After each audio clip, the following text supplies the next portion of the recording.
This Newton Cook, calling a meeting to order. And I want to welcome all of the folks out there on Zoom. This is the first meeting that we have had together. And as you notice, we don't have a real big crowd. And part of that is because our friends from Kissimmee, who I know are out there, and they were coming down, but they're quarantined, several of them. So we understand and we appreciate all that do come, and hopefully by the time we have another meeting, it will be where more of us can get together in person. But I want to welcome all of you out there on the Zoom. We found Zoom to be extremely helpful because it allows people to attend that never could have attended before, and the distance that they have to drive. And you're all welcome, hikers, bikers, campers, anglers, hunters, even my stargazers group. So I would like to turn the meeting over to Mr. Drew Bartlett, who is our Executive Director, and for a few comments. Thank you. Thanks, Newton, and thanks for those of you who made the journey to the Water Management District, and I appreciate us being able to now host people on Zoom where you can engage and interact. I find this forum extremely helpful for me. I usually have to spend all my time worrying about regulations and laws and things like that, and while we have those with recreation, it's always a very good discussion for me. And Newton, I must say I really appreciate you helping us with this forum and really engaging and keeping this thing continuing. So I really appreciate what you do for us. I really have nothing much more to say. I just look forward to the presentations and the discussion. So I'll turn it back to you, Newton. Thank you, Drew. And I can tell you, I think we've probably been doing this close to 15 years now. And if it wasn't for the cooperation of the South Florida Water Management District over all these years, the properties, about 600,000 acres of land, are open to the public. And I work with the other water management districts, and I can tell you the South Florida Water Management District has always been the most cooperative, and the staff has always been the most cooperative. And it's very much appreciated. So just some housekeeping items since we are on Zoom. We are live streamed, so everything you see here will also end up on a video where you can watch it on the website, the district website. We have a full agenda, and when you are commenting, please sure that your microphone is on here, and also in Zoom land, be sure that you're unmuted. And we will work through that.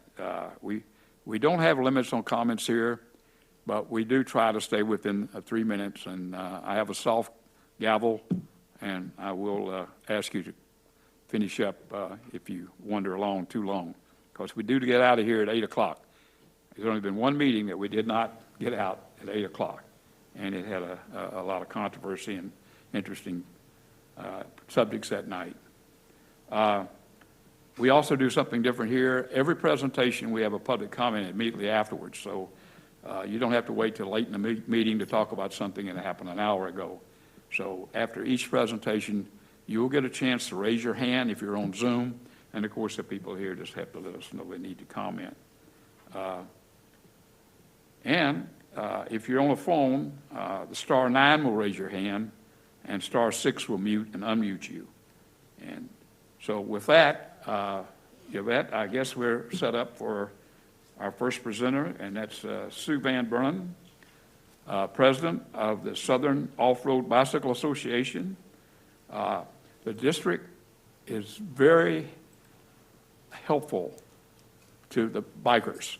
And I'm going to ask, after your comments, Ms. Burnham, that a couple of bike paths we have in this part of the district also should be mentioned too, and I'm sure someone can do that.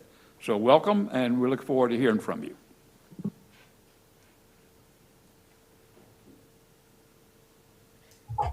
Hi, my name is Sue Van Burnham, and I want to first say thank you for having me. I really appreciate this this opportunity to present in front of you guys.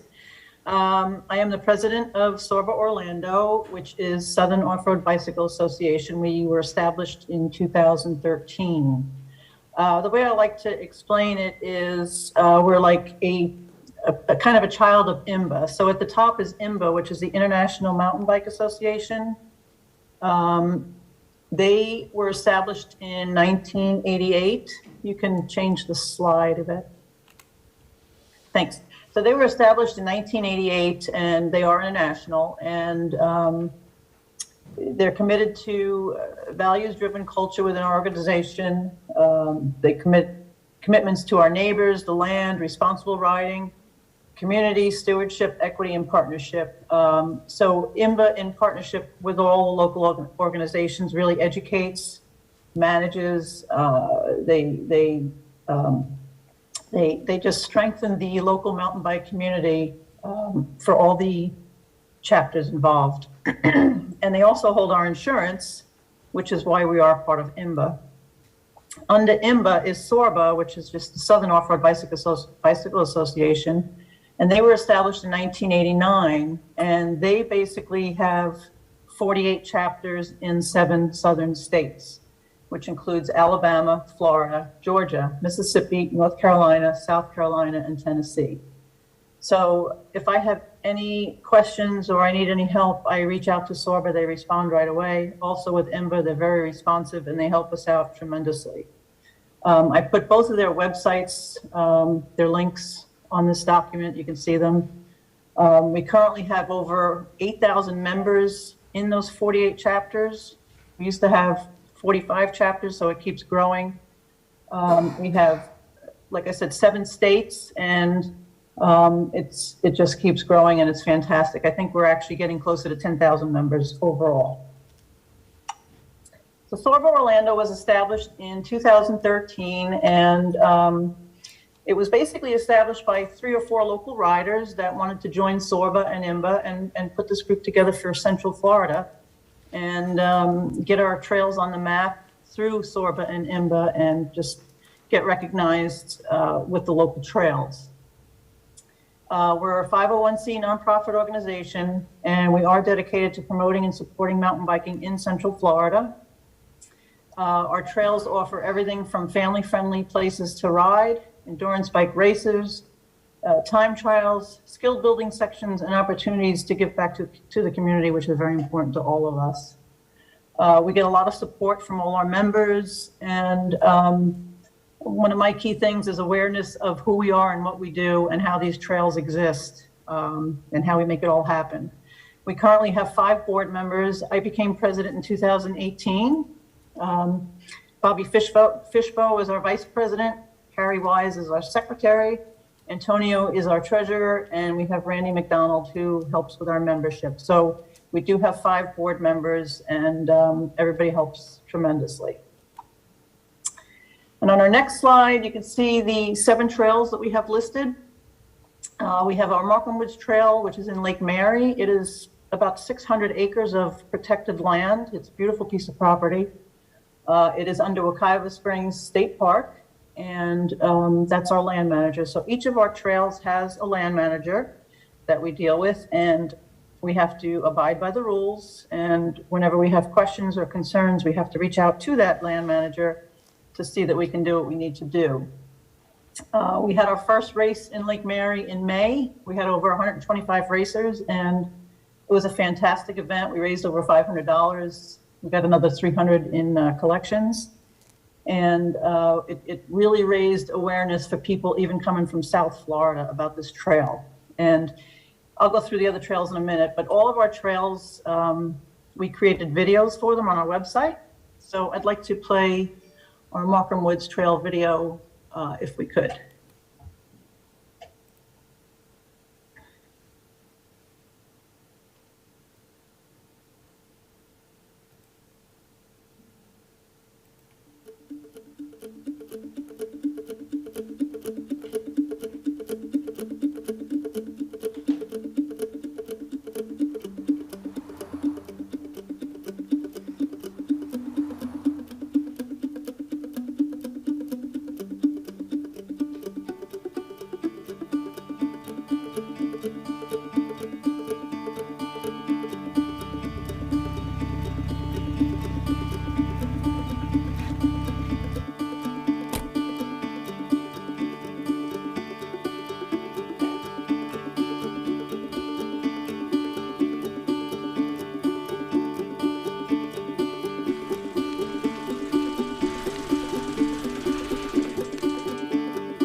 Rich Greenberg. Welcome to the Markham Woods Mountain Bike Trail.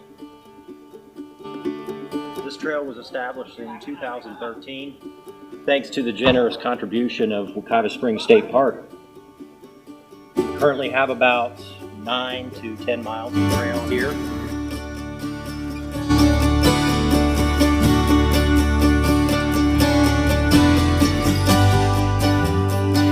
Mostly beginner friendly. We cater to mountain biking, trail runners, hikers, family use.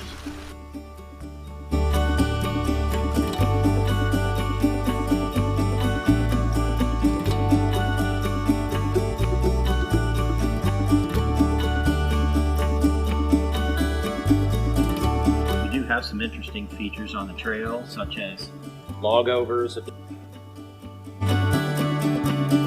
few jumps.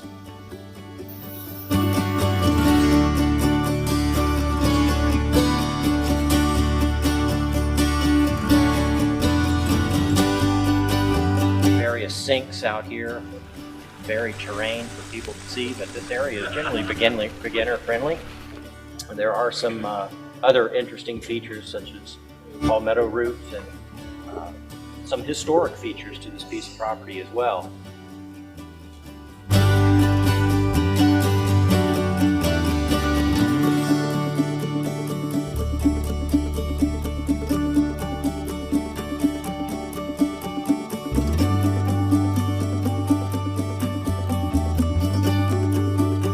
Have a great facility here, a parking lot provided by Seminole County, restroom facilities that are taken care of also by Seminole County. Parking and access is easy. Location is near I-4 in Lake Mary, Florida. So come check it out. Have fun.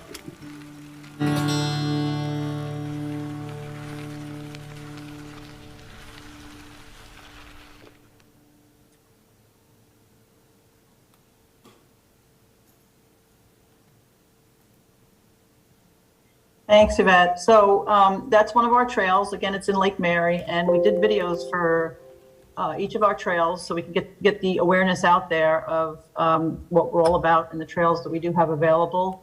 Our second trail is Orlando Mountain Bike Park. It's Druid Park. It's pretty much downtown Orlando.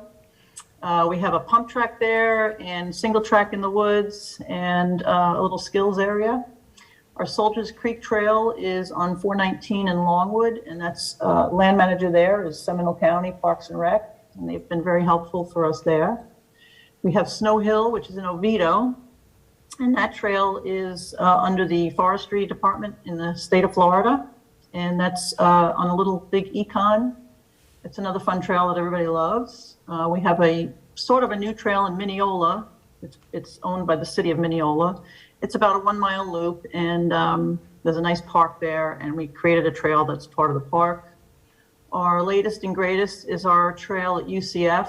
The land manager at UCF reached out to us about helping out with trails, which was a great opportunity to get a trail on a college campus. He's been very helpful out there, and we're still in the process of building a lot more single track trail, and it's just getting started, but it's a fantastic opportunity, and the goal is to have possibly a college cycling team even use it and race on it and have events there in the future. And then our newest trail is the Shingle Creek Trail, which is under the South Florida Water Management District, and I have a group of guys that do ride out there, and they reached out to me about getting this trail on the list as being part of Sorba Orlando. And I did a lot of research and found out that it was under South Florida Water Management District. I met with Jim Blush, and we actually had a meeting out there and walked the trail. And I think we all realize it's just another great opportunity for more fantastic single track trail out there. And it caters to the Kissimmee area demo, which is another great opportunity for us. We have a Facebook page for each of our trails, again, pushing out the awareness of how many trails we have, who we are, and what we do. And then on our next slide, you can see we have a lot of events. Our current membership is almost, well, we have 175. I keep hoping for over 200. We're getting closer. Through IMBA, they help with our membership. and they have 2 membership drives a year, one in May and one in October. And as you rejoin, you get you have the opportunity to win. They have great prizes, usually like 16 great prizes: bicycles, bicycle equipment, helmets, and it really drives the membership up in those 2 months. In October, Take a Kid Mountain Biking Day. This was established in 2004. It's another fantastic event. It's always the first Saturday in October. We're going to be having one October 2nd. And it just promotes getting more kids out on bikes. We pick one of our trails, and we just create a great family event. We usually do a ride and a post-ride social with hot dogs for the kids. And it's really to promote people to get outside, especially with families and their children, and learn how to ride bikes. And this is just a great opportunity for that. So we always push Take a Kid Mountain Biking Day in October. And then on the next slide, we try and have group rides. So tonight is Monday. We have a UCF ride at 7 o'clock. It was just posted on the UCF page. And we usually do about a 14-mile ride. We've had anywhere from 10 to 25 riders. We park at the softball parking lot, which they allow us to. And then at the end of the ride, we grill and chill and have a social.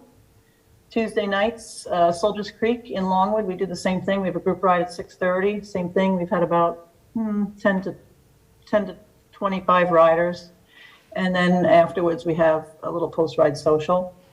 Wednesday nights is one of our biggest nights. We call it Wednesdays at Markham.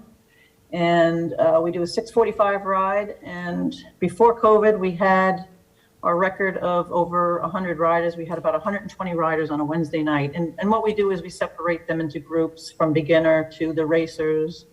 So we have an A group through, beginner group all the way through an A group, which is for the people that want to race and go really fast. Saturdays, once a month, we try and do a group ride and a children's ride for kids. We pick a trail again, and then we try and promote people getting their kids out there for a morning ride on Saturday. And Sunday is our only day open. We don't have a group ride, but I'm sure in the future we will. The other big thing that we're a part of is NICA, and that is the National Interscholastic Cycling Association. And again, this is all about the kids.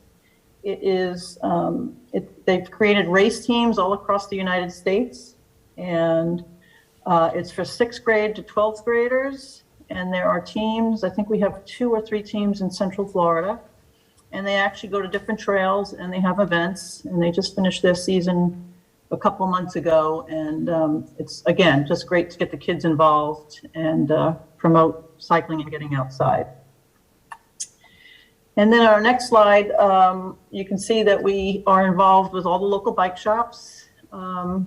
We have Kyle's Bike Shop in Orlando, Adventure Cycling in Winter Springs, Adrenaline Bike Works in Mount Dora, Pedal Driven is in Sanford, and we have a brand new bike shop in Sanford called Bicicleta, and we all work together. I try and tell these guys, we don't want to compete, we want to help each other and work together to just to, again, promote local cycling.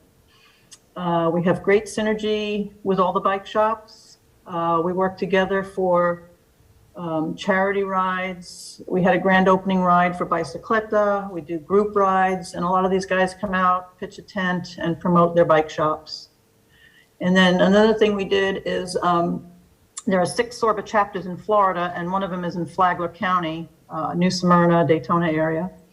And we created a group ride between the 2 Sorba chapters, and we had about 50 riders, and we rode at Spruce Creek, which is in New Smyrna. So that was another great event.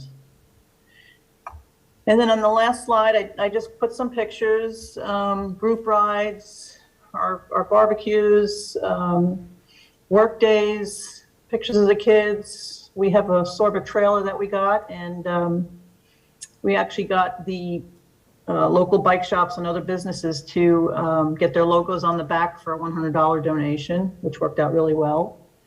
And it's just great for work days to have that trailer, and Wekiva State Park actually donated that to us. So that's what we're all about, promoting. It's mostly about single track trails in the woods. There's a lot of great paved trails that are happening and getting expanded.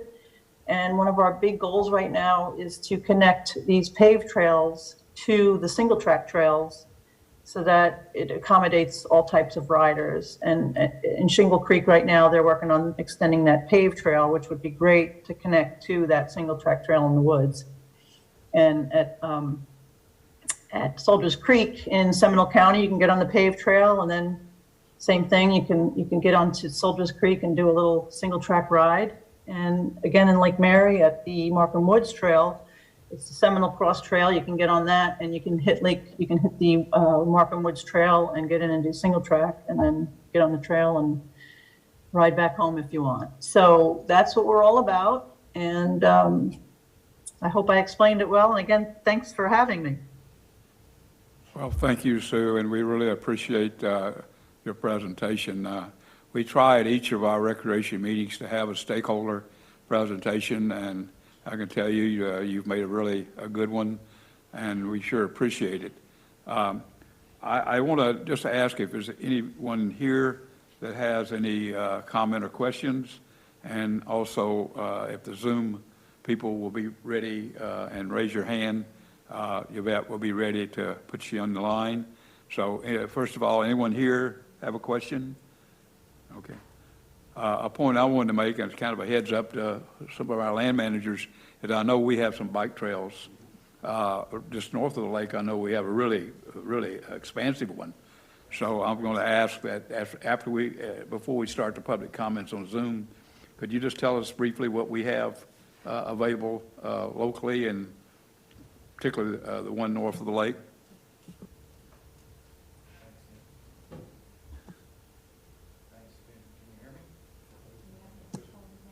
Okay. All right. Yeah, there's, a lot of the trails on district lands are multi-purpose, meaning, they can be used for hiking, horseback riding, and particularly biking. Some of the, the trail that Newton is mentioning is Grassy Island, which is up there in Okeechobee near the Taylor Creek STA. It's an organization of volunteers actually put that together through the woods, and that's a very, very popular trail for off-road biking. But, the district has got a lot of other opportunities. Just the levees alone, the right-of-way levees provide literally hundreds of biking trails throughout the district and south and to the east and west coast. In this area, Alapata's got some great trails, which is in Martin County. And, and also the projects that we're building either have been built or are in the future. The STAs and the A1 FEB provide, miles of great biking around the levee and also an opportunity for wildlife viewing. So, and on the west coast, we have Crew and the Flint Penn Strand. So this is great, Sue. Thanks for presenting this, and we look forward to working with you at Shingle Creek. Thank you. Thank you very much. And Yvette, do we have any hands raised out there? No, sir, I have no hands raised. Okay. Thank you very much, Sue. We sure appreciate you being on the program. Just a moment, Bishop. Yes. I just want to say I have an electric bike, and I know they're getting popular. And I have a feeling that, that people are going to start looking at them. And I'm inviting each and every one of y'all. I have two of them, because when I bought one, I had to buy my wife one. That's the way it worked for me. And I had to buy her the same exact model that I bought, too, by the way. So with that said, I'm inviting each and every one of y'all to go for a ride on it, because it's a lot of people think it just has a throttle and you throttle it. Well, you can do that, but you ain't going to ride very long. So I'll reach out to any one of y'all that would like to go for a ride with me anytime, and go for a 20-mile bike ride in the evening time, wherever you'd like to go. I'll meet you there, and like I said, I have two bikes. But I'd like for all y'all to experience it so you understand it, because I have a feeling that y'all are somebody's gonna be, talking about how to regulate these bikes. So, and there is some regulations already, but with that said, I'd like to reach out to you. But I want to say that, one of the most beautiful places around here is up around Jupiter up there in that park. That's a beautiful place to go bike riding, and there's miles and miles of bike riding up through there. But I want to thank y'all for all your levies. I've created a fishing trailer, and I've done a lot of peacock bass fishing this year on your levees and fishing around your structures and stuff, just by pedaling back. As any of y'all know, that any structure you can get to by a car down south has every Sunday and Saturday has a dozen fishermen there automatically. But if you can get on that bike and you can go down that levee, you can kind of have some real nice fishing, because you get back to some places that people don't really go. And people in boats kind of like drive past those places. But so some of y'all that follow me on Facebook, you've seen that I've caught some nice fish this year, and I've enjoyed my electric bike and pedaling it. And I invite any one of y'all to go fishing with me or just for a bike ride, and I'd love for you to do that. Thank you. Thank you. Anyone else? Okay. Thank you again, Sue. Next on the agenda, we have an update on the Everglades complex of WMAs and the 21-22 hunting seasons. And Justin Bingham from FWC, welcome.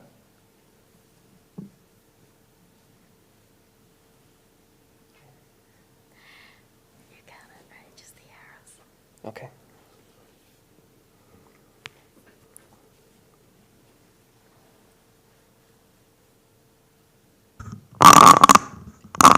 Sorry about that. Just the microphone. So I'm Justin Bingham. I'm the public hunting areas biologist for South Region for FWC. And today I'm going to be talking about the Everglades complex of wildlife management areas and the special regulations that we have in place for the deer hunting seasons this year. Just a little bit of background information on the Everglades complex. We kind of manage them. They're three separate WMAs. We kind of manage them as a complex. They have mostly the same rules and regulations with a few differences because of the uniqueness of each area. We have Everglades and Francis S. Taylor that are made up of water conservation areas 2 and 3.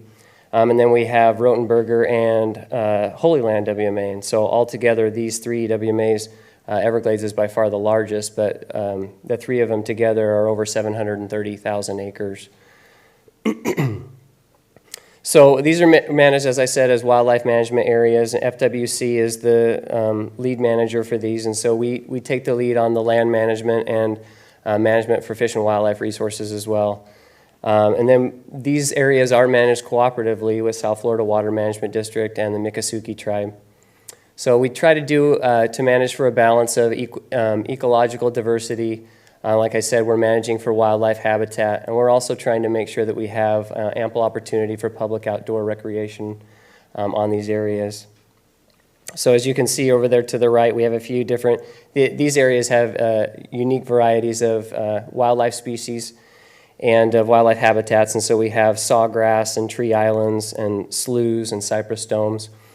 So we'll talk about tree islands a little bit more later in this presentation. So this slide, we're talking about a prolonged high water event that occurred during 2020, mostly in 2020, and then went into the first part of 2021. So typically what we'll see is that during the wet seasons, the water levels will creep up, but it's out of the ordinary to have these things occur, these high water events occur into the dry seasons.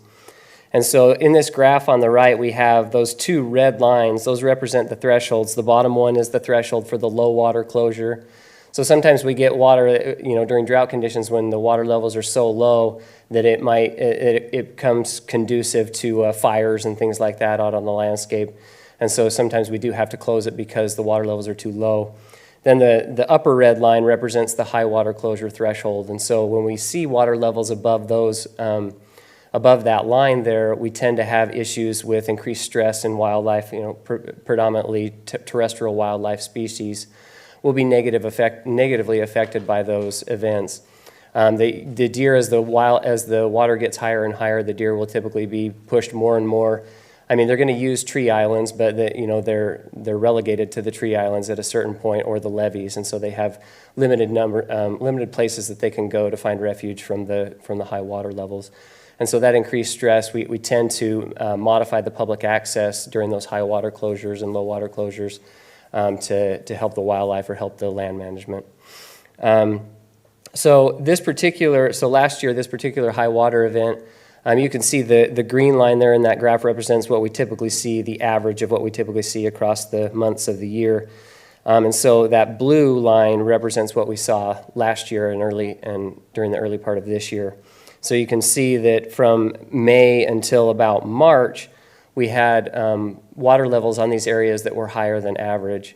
And typically in November, when we would start to see, even during years where we have high water events and maybe have to close the area to public access for a while, we would typically in November start to see the water levels reduced and be able to open the areas back up. But during that period last year, what we had was Tropical Storm Eta came through in November, and that's why you see that huge spike in the water levels. And so we didn't really get back until January, back below the high water closure, and back to where we would expect the levels to be according to average water levels until March.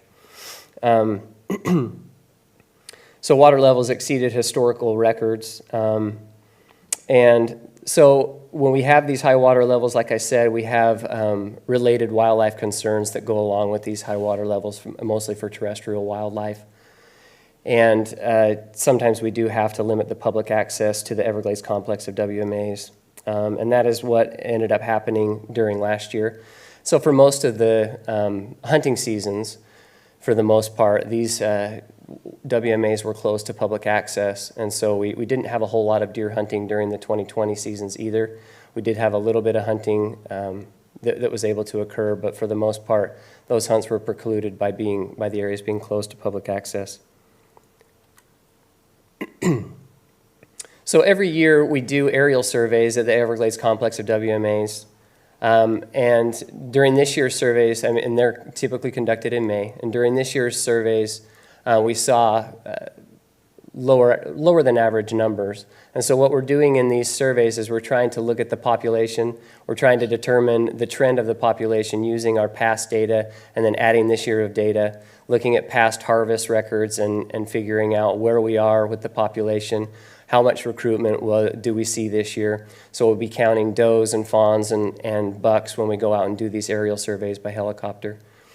So when we see these high water level events, especially the prolonged events, typically these ecosystems, it's part of the normal process to have some punctuated high water events where the deer might have to go to tree islands or might go to the levees for a while. But when we see these prolonged events, that's when it starts to cause increased stress on the deer and other terrestrial wildlife as well. And you can have low productivity of breeding females, and you can even have increased adult mortality. So the surveys that we conducted this year indicated to us that the populations of deer here in the Everglades complex have been negatively affected by this prolonged high water event. So we saw poor recruitment overall and low numbers of adults overall. However, there is a little bit of a silver lining here, and FWC, like I said, does strive to provide outdoor-based recreation where we can and where it's appropriate. And so we wanted to allow hunts if we felt like it was appropriate to do so. And so we did see a little bit better recruitment in Everglades. The recruitment there was consistent with a few years in the past where we have allowed hunting. The other thing we noticed is that we saw more bucks there than we have in the past 5 seasons. And also because we're not doing any antlerless harvest there at these WMAs, that does help because we're not harvesting any of the does that are going to help grow the population. And with the mating system that white-tailed deer have, you typically only need many fewer males out there to be able to breed with all the females. And so it's not as critical to have as many bucks out there, and a few bucks can make sure that all the does can be productive the next year. And then typically what we see is that with our walk hunts, we have lower harvest. So on Everglades complex WMAs, we have 2 different types of hunting. We have vehicle hunting, so we have general gun vehicle seasons out there, and those are set by a quota. And so we use our harvest numbers and then the aerial survey numbers to determine how many quotas we're going to issue in a given year. And then we have walk hunts that do not have a quota, and they typically have a lower success rate, and so we see less harvest with those. So for the 2021 hunting seasons, we issued Executive Order 2112, and that put into place special regulations for hunting at the Everglades complex of WMAs. So at Holy Land and Rotenberg, or WMAs, we decided to cancel all of the walk and vehicle seasons. What we saw at Holy Land and Rotenberger were very, very poor recruitment of fawns. Very few numbers of adults were seen as well. And so we didn't feel like it was appropriate to offer hunting in those two areas this year. However, the areas are open to all other public access and hunting opportunities. At the Everglades WMA, as I said, the recruitment was poor overall, but it wasn't as bad in Everglades. And with the higher number of bucks that we saw, and given that walk hunts typically only average about a harvest of 7 with all 3 walk hunts, archery, muzzleloading gun, and general gun combined, typically we only see about 7 deer harvested in a year. And so we felt like that we could offer those hunts. And so the walk seasons have continued this year in Everglades WMA. We've gone through the archery season and the muzzleloading gun season. We've had 5 deer harvested so far. And we typically have about 2 deer harvested during the general gun walk season, so we're right on schedule for the average harvest that we would typically see. All other public access and hunting opportunities are currently open in Everglades as well. Another good thing is that this year so far we have not had a high water event that has caused us to close the area to public access. And so as long as we can avoid that this year, typically what we see with the deer herds is that they will bounce back in future years if the conditions are conducive and we don't have additional prolonged high water events. And so we've been able to maintain all other types of public access this year, and the good news is the terrestrial wildlife shouldn't be as affected and should be in better shape for next year as well. Before I get into any questions, I would like to thank my regional director, Dr. Tom Reiner, and our Everglades coordinator, James Erskine, who helped with planning this presentation. And also our regional biologist for FWC South Region, Marcia Ward. She did a lot of the heavy lifting in putting this presentation together. She's kind of our resident expert on the Everglades complex of WMAs and has spent a lot of years out there. So I really like to thank her for all the work she did and make sure that these people's work don't go unnoticed. And with that, I can take any questions. Thank you, Justin. Before I ask questions, I know they're coming. How many times in the past 10 years have we had to close these WMAs because of high water? So from my records, it's in the last 10 years, we've had to close 3 archery seasons previous to this year. In the last 10 years, we have had to close 5 of 10 muzzleloading gun seasons, and from the last 10 years, 4 of the general gun walk seasons. And this may not be exactly across the board because sometimes we're able to hold it in one WMA and not another. But and then the general gun vehicle seasons, 5 out of the last 10 seasons, we've had to cancel those as well. I believe it's higher for Rotenberger, but I don't have them parsed out by each WMA here in my notes. We're basically saying 50%, maybe even more, of the opportunities have been lost over the last 10 years. Why is the water too high in the WCAs? I think Mr. Bergeron refers to that very often. This is the Central Everglades, and we have a lot of people who love the Central Everglades, and we have a lot of people who are young people today whose fathers and grandfathers remember the deer herd when the Central Everglades, when they were like cattle. They actually had to have mercy killings when we started this foolishness of flooding out the areas, the WCAs. So with that, any questions here from the group? Comments? No comment.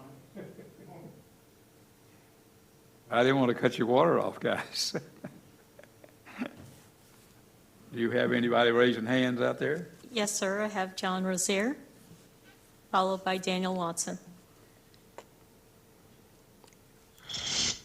Yeah, this is John Rozier for the Everglades Coordinating Council and the Full Track Conservation Club with Dade County. Actually, Newton, you said exactly what I was going to ask. And I know with Drew Bartlett there and all, but I think there's always, people don't understand a lot that the high water events aren't coming from us pumping out of sugarcane fields. Most of it's coming from rain, and we've had some bad years. Justin, as far as Rotenberger, that's been closed to general vehicle for, I want to say 5 years now. And the reason is that the deer count just went to absolutely nothing there. So, good presentation. Newton, you said it perfectly. Why do we have so much water in there? Hopefully with the set projects going on down south, we can finally get some of the water out of there, which is really what the problem is. We get all the rain over the central Everglades and then it has nowhere to go. And unfortunately for us, deer are not considered a protected species. So, you know, they don't get the same protection that the Cape Seaside sparrow gets and various other problems that we have. So hopefully a few more years we'll get this situation where we won't have these high water events that basically are rain driven. Thank you. Thank you. Another one? Yes, next is Daniel Watson, followed by Nyla Pipes.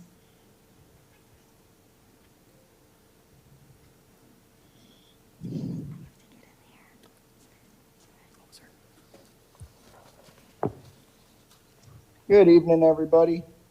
I want to thank Newton, first of all, for continuing to put this recreational forum on, and of course, Drew Bartlett for showing up, and Justin for a great presentation on how the high waters kind of affected the Central Everglades as far as hunting's concerned.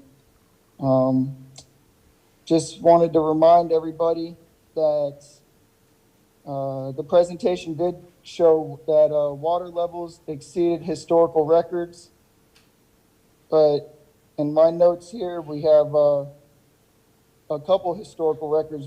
This was following the driest March in recorded history.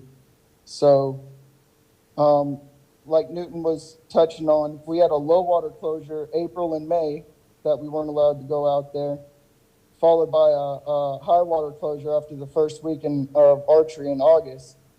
And then we finally surpassed that 12 foot in mid-November. During this time with the high water event, there was 17 deer documented killed due to the high water. I think one was a vehicle collision. One may or may not have been shot, but they only counted 17 deer at that time as being contributed by the high water, which we can see now that due to the aerial surveys being low, it may have been either more deer killed due to the high water or just really poor fawn recruitment that we know follows the high water events. Like Newton said, the Mercy kills in 1982, I think they gave out 2,000 permits to kill 40% of the 5,500 deer that were out there. And 70 of those fawns during that time were reported drowned or starved. And just like the presentation said, during prolonged high water events, these deer end up going to either levees or up on tree islands. At the height of the high water event, we had 328 tree islands inundated with water. That's 88% of the tree islands had high water. 40% of the tree islands had high water for over 120 days, some for over 180 days. And it takes 60 days of being inundated by high water to kill these tree islands. We lost most of them between the 50s and 70s due to higher water, but just trying to bring awareness to the effect that the high water has not only on the deer numbers, but the recreational closures and also the fawn recruitment, and then just killing these tree islands. Not even sure if they can come back. And if they do, it probably takes a long time. It's been said before, tree islands provide the best and surest measurement of overall health of the Everglades. And whether people believe it or not, I think deer are an indicator species of the health out there.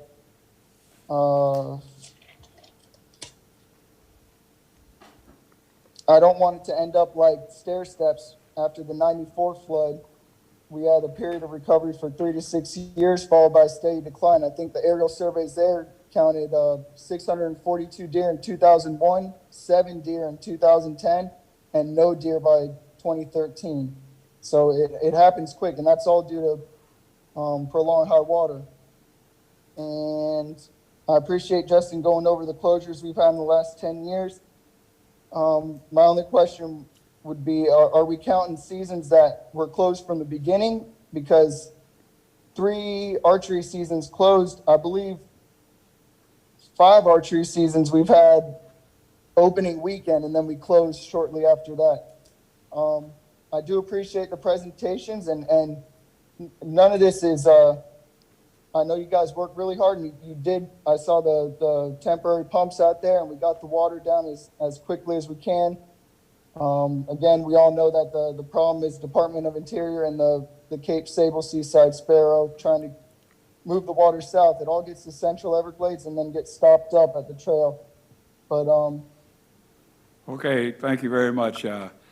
That's a great Right, testimony. That's a great testimony you just gave, and I think everything you said is probably well known by everybody sitting here at the table, but it never hurts Yes, to sir. hear it from someone who's out there every day, and we sure appreciate it very much. Thank you. Yvette, do we have someone else? Yes, followed by Nyla Pipes and Mike Melton.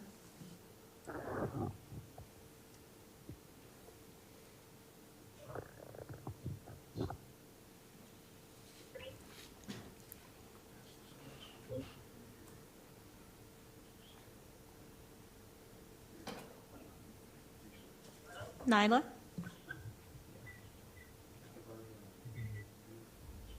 Hi, can you hear me? We can hear you. Oh, thank you.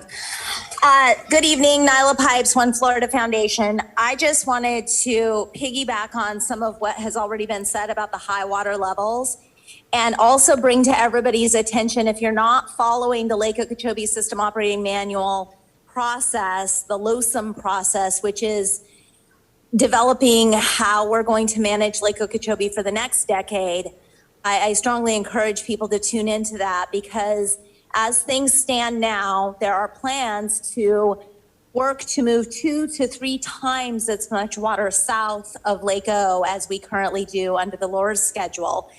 And, you know, the devil is in the details. They're working on writing the operational guidance and really spelling out, you know, the plan that says, if this happens, then we do this.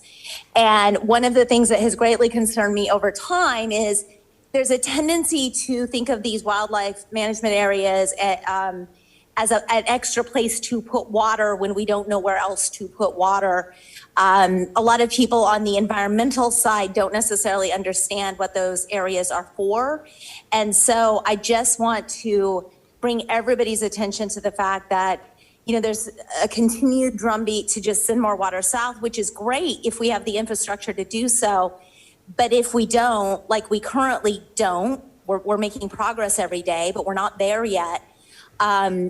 We don't want to continue to drown out these areas. And of course, the water conservation areas, the tree islands, et cetera. It's really important that we try to save what's left of the Central Everglades. So, you know, the Army Corps is really heading up that Lake Okeechobee System Operating Manual process. We've been doing it for, almost 3 years now, 2.5 years, something like that. But you can find information on when those meetings are on the Army Corps website, and I strongly encourage everybody to tune in. I know U.S. Fish and Wildlife and FWC are very much at the table, but we've got to protect the Central Everglades. Thank you. Thank you, Nyla. Yvette, we have another one? Yes, Mr. Mike Melton. Yeah, hi, can y'all hear me? We can hear you. Yeah, hi, my name's Mike Melton. I live in Dade County.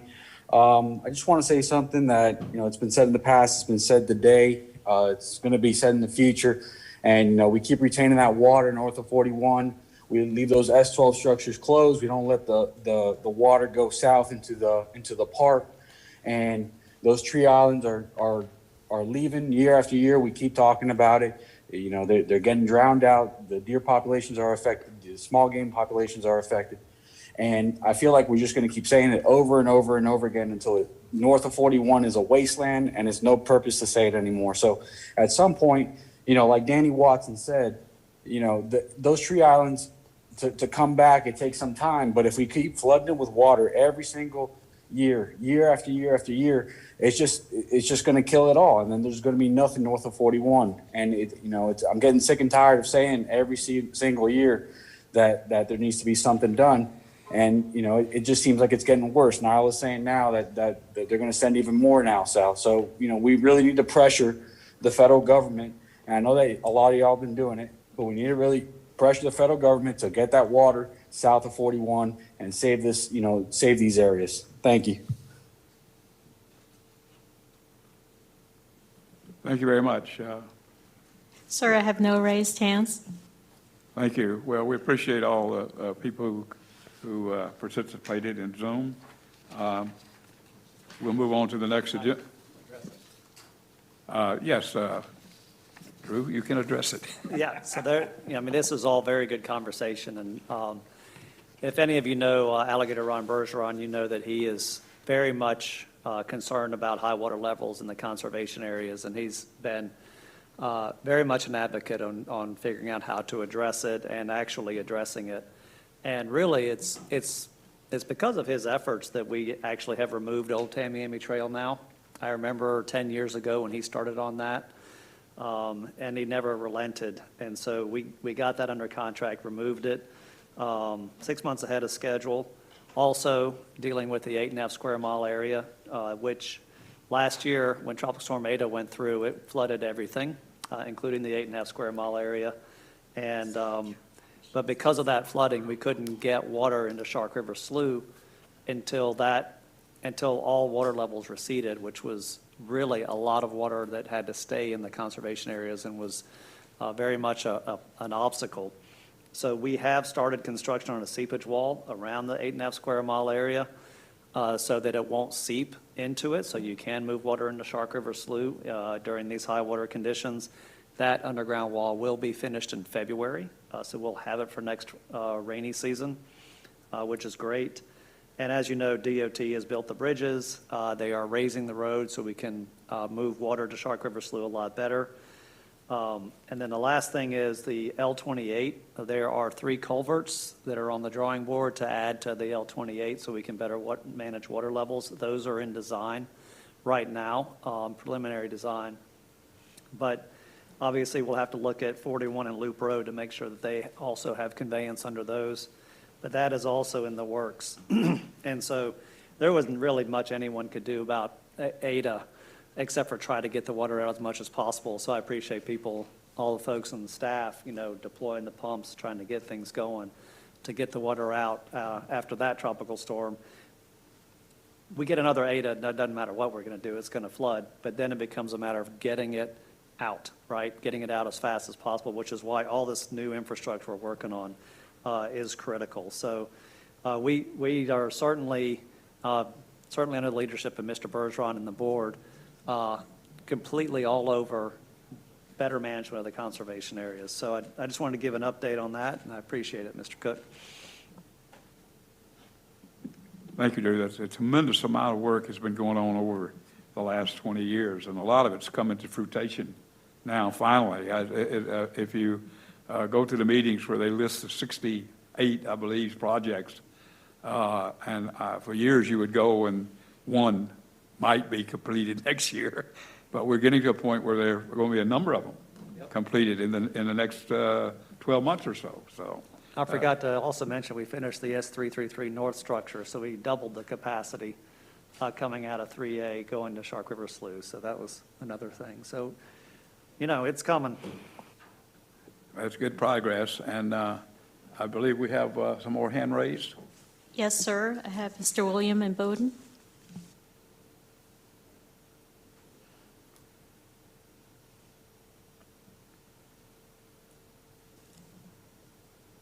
So Bowden, can you please hit unmute? Oh. Okay, next is followed by Mr. James Erskine.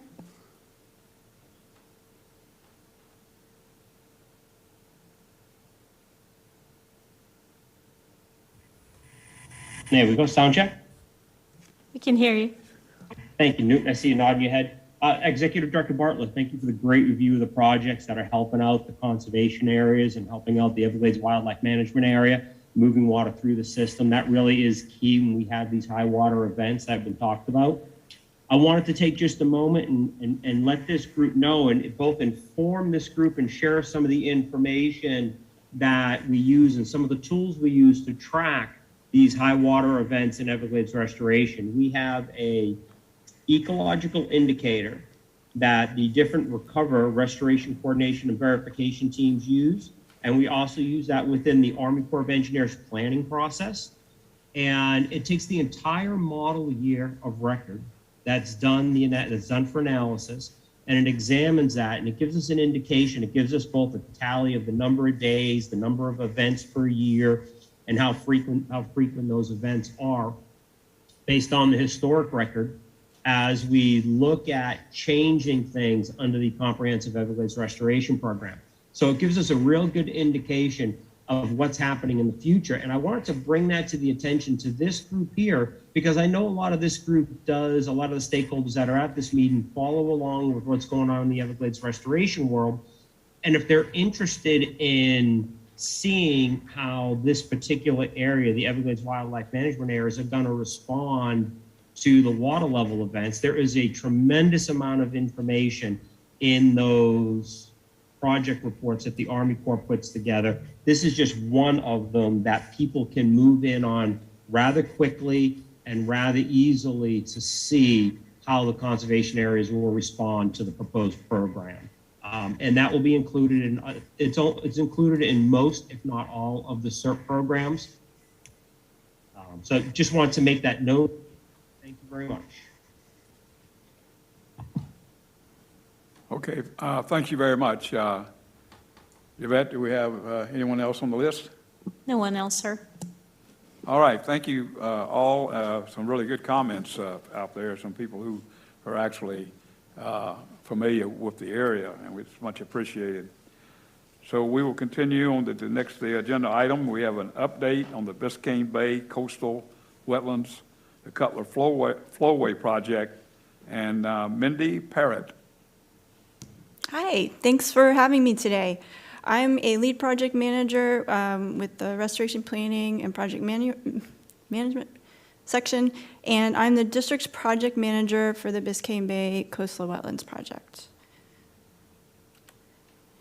The Biscayne Bay Coastal Wetlands Phase 1 is part of this comprehensive Everglades Restoration Plan. It was approved by Congress in 2014, and there's 3 project components. The northernmost one is the Deering Estate, and that is associated with the C-100 canal system. The Cutler Wetlands, what I'm going to focus on today, is the area in the middle, and that is north of the C1 or Black Creek Canal. And to the south is the L31 East Flowway. And I just want to take a minute before I get into the Cutler Wetlands project to let you know some good news from the L31 East Flowway. About 2 weeks ago, the Corps awarded their 4th contract for the construction down there, and in about a week, they should award the last contract for that project. And so there will be a lot of construction down there that will interrupt use of the levees for recreation, but we are well on our way now to completing these projects and making things right for Biscayne Bay. So for the Cutler Wetlands project, which I'm going to focus on, we are in the design project process right now, and we anticipate that we might be able to start construction about this time next year. So all of these features have do the same kind of thing, is they take canal water and they redistribute it through wetlands in order to get it to the bay. So that takes it takes advantage of the canals and the wetlands to bring water to the bay that normally would only go through to the bay either through groundwater or for when we open up the coastal structures. And when we do that, it sometimes can be too much water, and sometimes we can open the structure and there isn't enough fresh water going to Biscayne Bay. So the Cutler Wetlands Flowway has a number of features. Just give you a little bit of orientation. This is the C1 or Black Creek Canal. Black Point Marina would be down here, and also Black Point Park, which would give you access to Biscayne Bay, Biscayne National Park. This is Southwest 87th Avenue, and this is Southwest 97th Avenue. So the project, like I said, takes canal water, and we do that with the pump station, and that will send water into a lined, at-grade concrete channel, and then send it under 2 roadways to get to the spreader canal system. And that spreader canal system will spread that fresh water out in the coastal mangrove area and improve the fisheries and the salinity regime that supports a lot of fishes and other important species for the bay.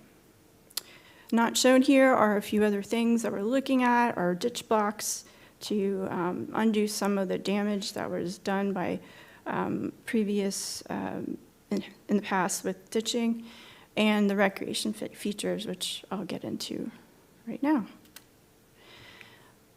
So as part of CERT planning, we look at how we can implement recreation into project features.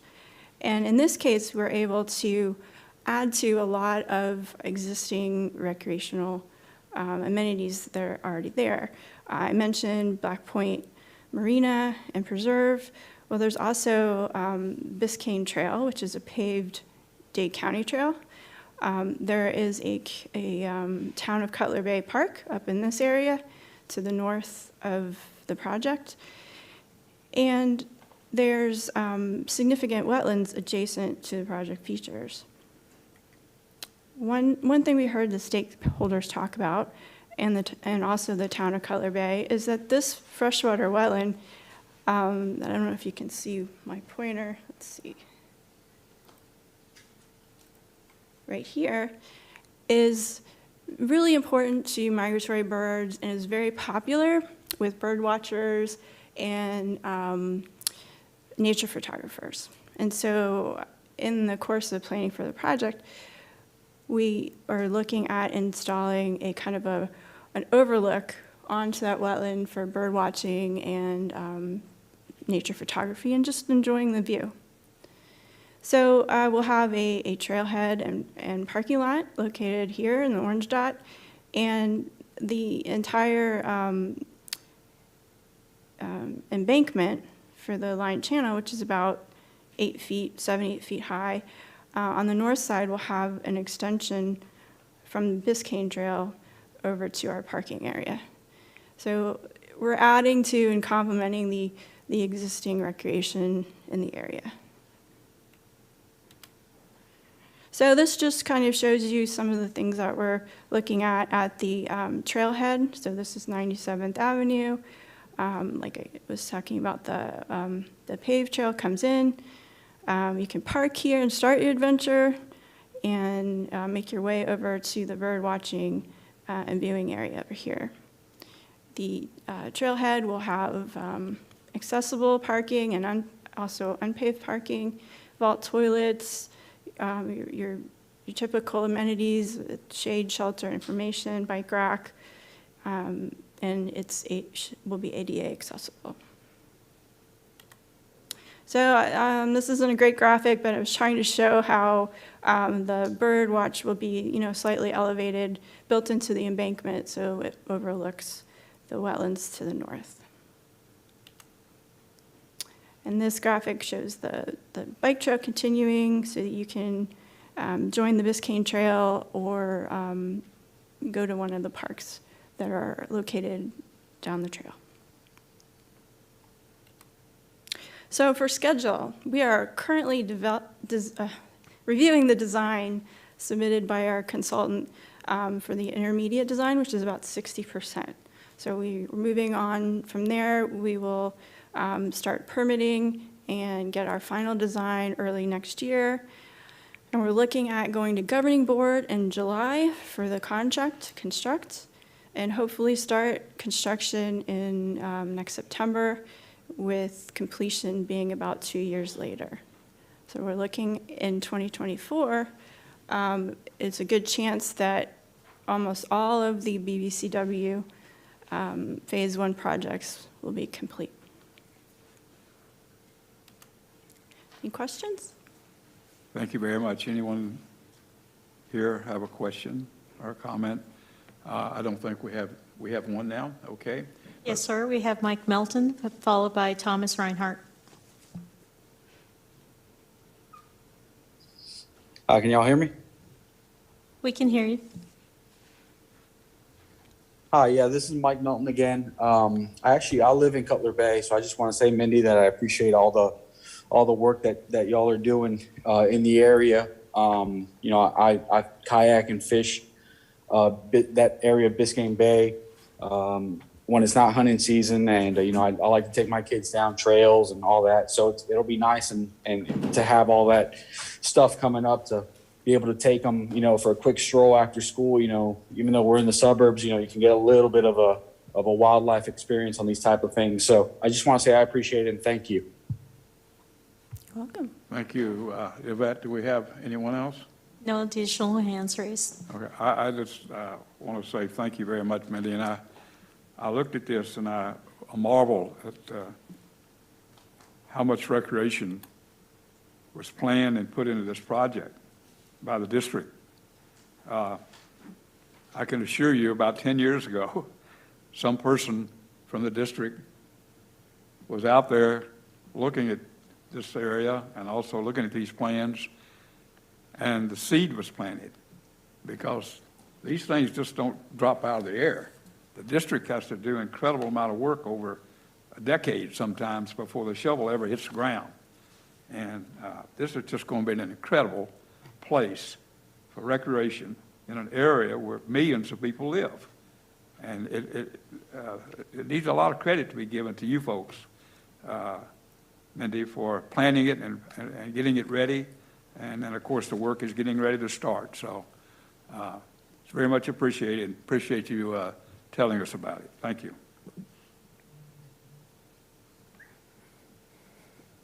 Okay, we will move on to a good friend of mine who hears from me often. There's Stormwater Treatment Area Program. Leroy Rogers is section leader. And Leroy, welcome. All right, well, thank you, Newt. Good evening, everybody. Really appreciate the opportunity to come back to the Recreational Forum and talk about vegetation management in the district's stormwater treatment areas. As Newton said, my name is Leroy Rogers. I'm a section lead in the Land Resources Bureau, and I'm very lucky to have a great team of biologists and veg management technicians that are responsible for managing vegetation in the district's stormwater treatment, or STA, program. And that is a critical part of operating these STAs, keeping the vegetation healthy and meeting our goals for reducing nutrients entering to our sensitive natural areas like the Everglades. I did speak to you guys a couple of years ago on this topic, so I apologize if you remember some of the slides, but talking with Dan Cotter, we felt because there is so much use of the STAs by the public, it'd be good to do a refresher on this. And so what I hope to do tonight is give a high-level overview of STA design principles, talk about how we apply some ecological principles and vegetation management strategies to optimize STA performance, and also talk a little bit about the challenges that we face at times with maintaining and optimizing these STAs. So just to jump in real quick on the mandate, first of all, why do we have STAs? Of course, the Everglades Forever Act directs the South Florida Water Management District to construct and operate a number of these large constructed wetlands with the objective of using the natural biological and physical wetland processes that occur in wetlands to remove surface water nutrients, primarily phosphorus, prior to entering the Everglades or other natural areas within the Water Management District.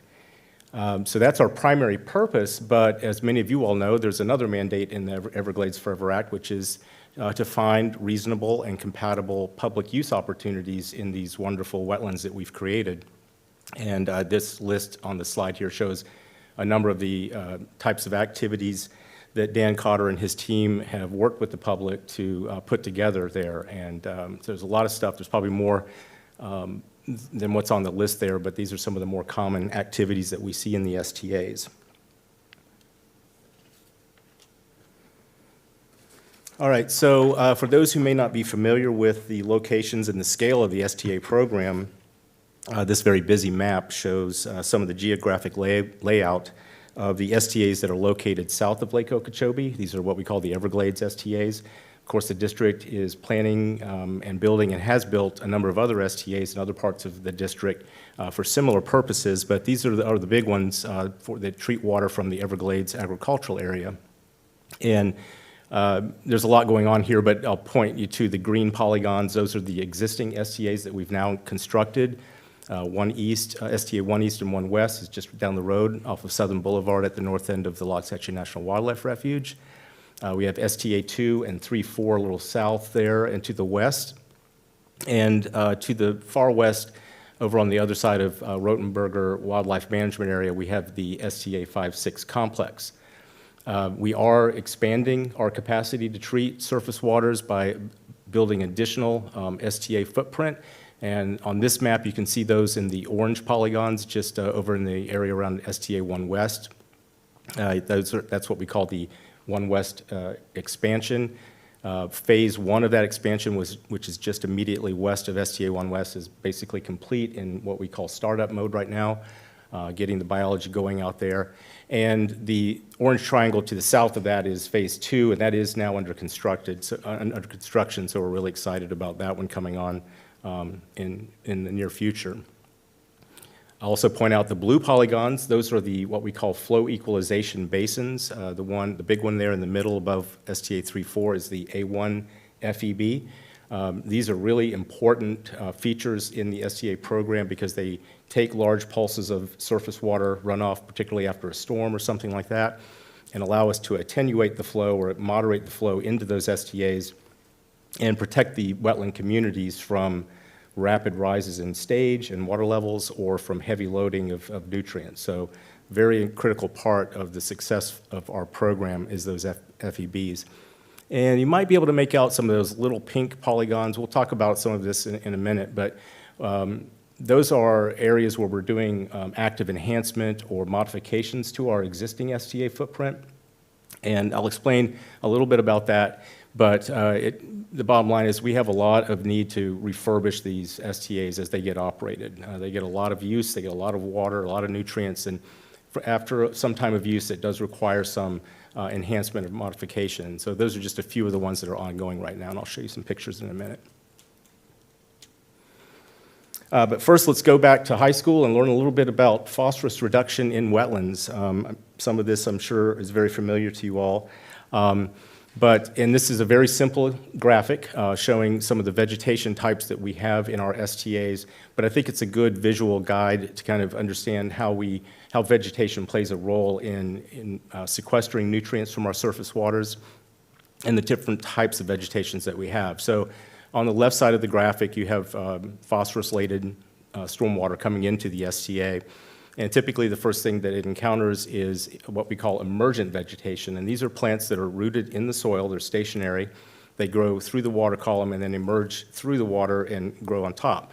Real common example of that is Newton Cook's favorite species, cattail. We have a lot of that grows out there. While it certainly does take phosphorus up through its roots and to some extent through the vegetation in the water column. Really the big lift that we get in terms of water quality improvements from emergent plants like cattail is the physical process of increasing sedimentation of particulates that are in the water. By just slowing that water down and evening out the flow through the marsh, we get a huge improvement in water quality just from sedimentation and filtration. So there's a lot going on there just in a physical sense.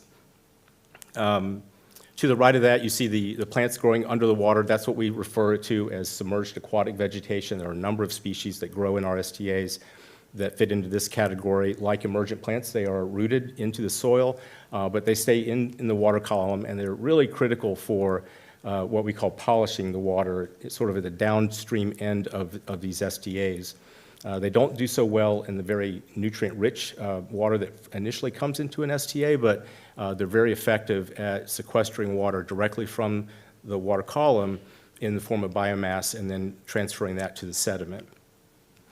There's a third very common type of vegetation that we have in our STAs, and that's called floating aquatic vegetation above there. And then a typical example of that would be water hyacinth or water lettuce. I'm sure you're familiar with those. These are free-floating plants that just move around with the wind or the water currents.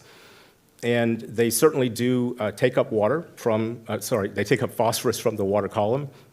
But we find that they're not as effective at really the long-term sequestration of these nutrients because the plants quickly die, decompose, and return those nutrients right back to the water column. They also have a tendency to form very dense mats on the surface, and that shades out our desirable SAV. So for those reasons and more, we tend to consider floating aquatic vegetation as undesirable in the STAs. Okay, so a little bit about the principles of STA design. I just took STA 3.4 here as an example. Basically, the water comes in from the north, goes through water control structures, and then moves its way south through the wetland, gets the treatment, and then enters the Everglades on the south end. What's immediately obvious when you look at a typical design of an STA is that they're highly compartmentalized, and that's on purpose. We have, let me see if I can, cursor.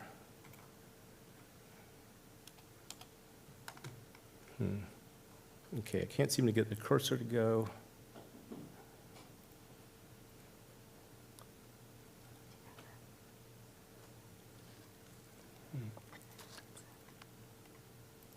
There we go, thank you. These vertical blue lines that are running north and south through the STA, those are internal levees that we construct. And what that allows us to do is have independent flowways through the STA. So water will come in through the north here and move through this particular flowway. And I can zoom in here to the eastern flowway of STA 3.4. And another important feature here is that we build levees in the interior of the STA, and that basically creates numerous treatment cells within a given flowway. This compartmentalization is really important from a vegetation management perspective because it allows us to manipulate the stages and facilitate growth of certain species depending on where we are in that flowway. But again, very compartmentalized systems here. Another advantage of having these flowways is that if one of those areas, a particular area of the STA becomes damaged, either from high flow events or excessive nutrients or any other kind of damage, we can take that one flowway offline but still manage to operate the remainder of the STA. So again, a lot of operational flexibility built into these designs. Okay, so when I mentioned the types of vegetation and how it works going through that, what we call a treatment train, emergent vegetation, again, is a key species that we will have at the upper end of a flowway. And again, cattail is very common. Other species that we would see there include giant bulrush, you might know that one, or alligator flag is another one that grows really well in the STA environment. But the objective here for veg management is to do everything we can to get as much even and dense emergent vegetation in those cells, again, to increase the amount of sedimentation and filtration that happens. We typically find that we get, by the time that water meets that midway levee, up to 50 or 60% reduction in phosphorus just from that activity. In the downstream cells, we are using more of a mixed marsh concept. We cultivate emergent vegetation and also submerged aquatic vegetation that we talked about before. And again, this is where we start getting into those lower phosphorus concentrations. In the old days, when we first started operating the Everglades STAs, the model was to just maintain submerged aquatic vegetation throughout these large cells at the bottom end. And we quickly found out that that was problematic because any sustained wind will cause wave run-up and very quickly damage that submerged aquatic vegetation. And so we started purposefully cultivating, and in some cases planting, these kind of veg strips that help to compartmentalize and protect that SAV from the wind and wave buildup that then leads to turbidity and then the shading of the SAV. And so this is our current model. And this image right here of another flowway at STA 3.4, I think does a really good job of showing sort of the prototype of what we're looking for when we talk about proper veg management in an STA flowway. Upstream cell, this brown vegetation you're seeing here is primarily cattail. It's very dense, and it's having a chance to really even out that flow of water as it moves through the flowway, reaches the middle levee, and then you see this checkerboard pattern. What you're looking at there, the darker brown are those vegetation strips that I referenced before. We actively manage for those. And then in the center, these yellowish colored squares, those are dense patches of SAV. We're optimizing the vegetation because we know which species are going to do best at sequestering nutrients along that gradient of nutrients.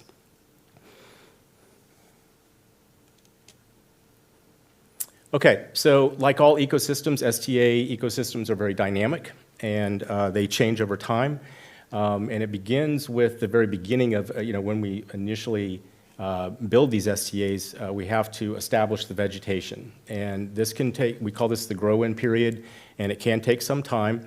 But from a veg management strategy, we're trying to promote natural recruitment of wetland emergent species. Sometimes they don't come in on their own, and we have to go in and plant, as you can see in this photograph here, where we've planted some initial giant bulrush where other emergent plants are not coming in on their own. Another aspect of the startup period, which is really important, is erosion control. Without a lot of vegetation, the soils are very unstable. They can quickly erode from currents within the STA, or if you were to allow boats or other kind of traffic within the STA during this time frame, it can cause changes to the topography of the land, and then that leads to problems with even flow down the road. So startup phase is a critical time for STAs. We get the vegetation going, we get the biology going, and eventually it will fill in. Unfortunately, other species that maybe are undesirable also tend to come in. The classic example, of course, is our floating aquatic vegetation I mentioned earlier. The picture on the right is showing you really dense influx of water lettuce and water hyacinth that came into one of our STAs. So we're actively preventing a lot of these undesirable species from developing large populations. They're just always coming through the water system or being brought in by wind or whatever. And so this is a constant issue for us. Basically we're gardening in wetlands continuously to keep everything going. With time and heavy use of STA flowways, we can experience some damage, both to the vegetation, but sometimes even excessive erosion can occur to the substrate, and we may take them offline and do very major rehabilitation. This photo on the right shows you one of the cells in STA 1 East. This is a relatively recent photo. We've filled in and are regrading for even topography the western flowway of STA 1 East, and this is actually looking really good right now. We're excited to see that project close up, and I'm already starting to see vegetation come in and stabilize the soil. But there are a whole bunch of things like this that are continuously happening. I mentioned those pink polygons in that map. There are projects like that all continuously happening in our STA program to continue to optimize that performance. So I mentioned short circuits, I think, earlier, but again, the role of emergent vegetation is to evenly distribute the flow through an STA. Again, we want maximum residence time of the water as it goes from the inflow structures to the outflow structures. And what can happen typically from watercraft or even small foot activity in STA is you can disrupt the vegetation, and the key thing here is parallel to flow. So the direction of flow in this image would be in this direction along this levee. Even a small amount of disturbance to vegetation and the underlying sediment or soil can lead to increased water velocities, and you've seen it a million times in your life. Water finds a way, and it starts to build its path. And this is an example, I think this was done by an airboat, where the airboat went through a couple of times doing day-to-day work, and it, with time, eroded away, and now we have a large short circuit that's preventing the water from doing what we want, which is to move through this emergent vegetation strip and evenly move into the next component of the cell. You can't really see it in the image, I'm afraid, but there's a large turbidity plume that's being formed because of that water moving through that short circuit, and that obviously has a very negative impact on our water quality numbers. So that keeps us very busy. This is an example of a planted short circuit, and you might not be able to tell exactly, so I put a white polygon in so you can see it here, but everything inside this white polygon are plants that we, our veg management contractors, came in and planted, and with time, these plants will spread, thicken in, and once again get to the same level of density as the adjacent areas, and again force that flow to move not through this one focused area but more evenly through the marsh. Right now, we spend probably about 50% of our time working on this type of repair, augmentive plantings to keep that flow moving evenly through the wetlands. And I'll close with, this is kind of a good news story. Jerry Krenz, before he retired, we spent a lot of time together working on ways to get the waterfowl hunters into the STAs. And when we first started out, we were like, well, let's just go find some spots and go on in. And we learned that in the same way that I just showed in the other slide, a little bit of activity was able to, from just moving into these duck hunting areas, unfortunately, we caused some of these short circuits. In this case, it was just upstream of a water quality sampling location, and you can see the turbidity plumes. So Dan's team worked with my team, and we came up with some access protocols in the STAs for the duck hunters. We now go through, as shown on the right here, perpendicular to flow from the side levees. The guys go in, they do foot traffic, and you can see it does cause disturbance to the vegetation, but because it's perpendicular to flow, we do not get the formation of these short circuits, especially in critical areas like near water quality points. And to my knowledge, since we've instituted this protocol, I can't think of a case where we've had any unacceptable damage that resulted in long-term erosion that really meant something in terms of performance to the STA. So we really appreciate the public being involved with this and following along with those protocols. I think it's a great example of working together to meet multiple objectives, and so we really appreciate that. It's really made a huge difference in our ability to maintain this vegetation. Oops. And with that, I will close and answer any questions that you may have. Anyone, Bishop, any of you guys? Yes, sir. Just thanks for the presentation. I've seen it a couple times, but I see the updated version of it, and very glad to have. Thanks for the presentation and going over it with us again. Appreciate it, and thanks for working with us. We enjoy every ounce of recreational opportunity we get in there without. And I think the record shows for the quota draws and the confusion sometimes we create to get in there to recreate, but we enjoy every bit of the activity there and encourage more. Yes, sir. Okay. You addressed some of the capacity concerns of the STAs. Does the current capacity of the STAs, even with the new acquisitions, as they experience saturation, capable of handling what is being proposed in the uptick of water flow in the new LOSM they're discussing? Yeah, that's what they've modeled it for. Drew, I don't know if you have a comment on that, but as far as I can see from what in the modeling, it looks to me like it should handle. Yeah, in Losum, yeah, they're modeling and seeing what's possible under a model scenario.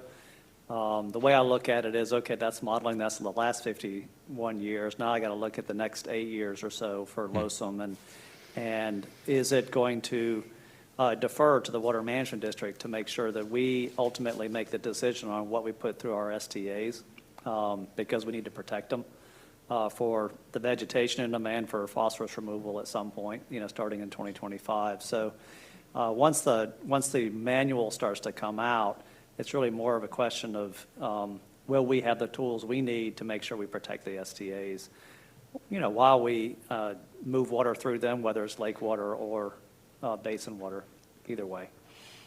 So it was part of a chain of questions, but if I'm taking up too much time, please let me know. If I can ask another question or two? Okay. Yeah. What is the grow-in period when we refurb a cell? Can you state your name for the record, please? My name's Lucky Politis. I'm an average duck hunter. Thank you. Not above average? No. Okay. I have to make a comment. Would you back up one slide? Okay, look on the right there.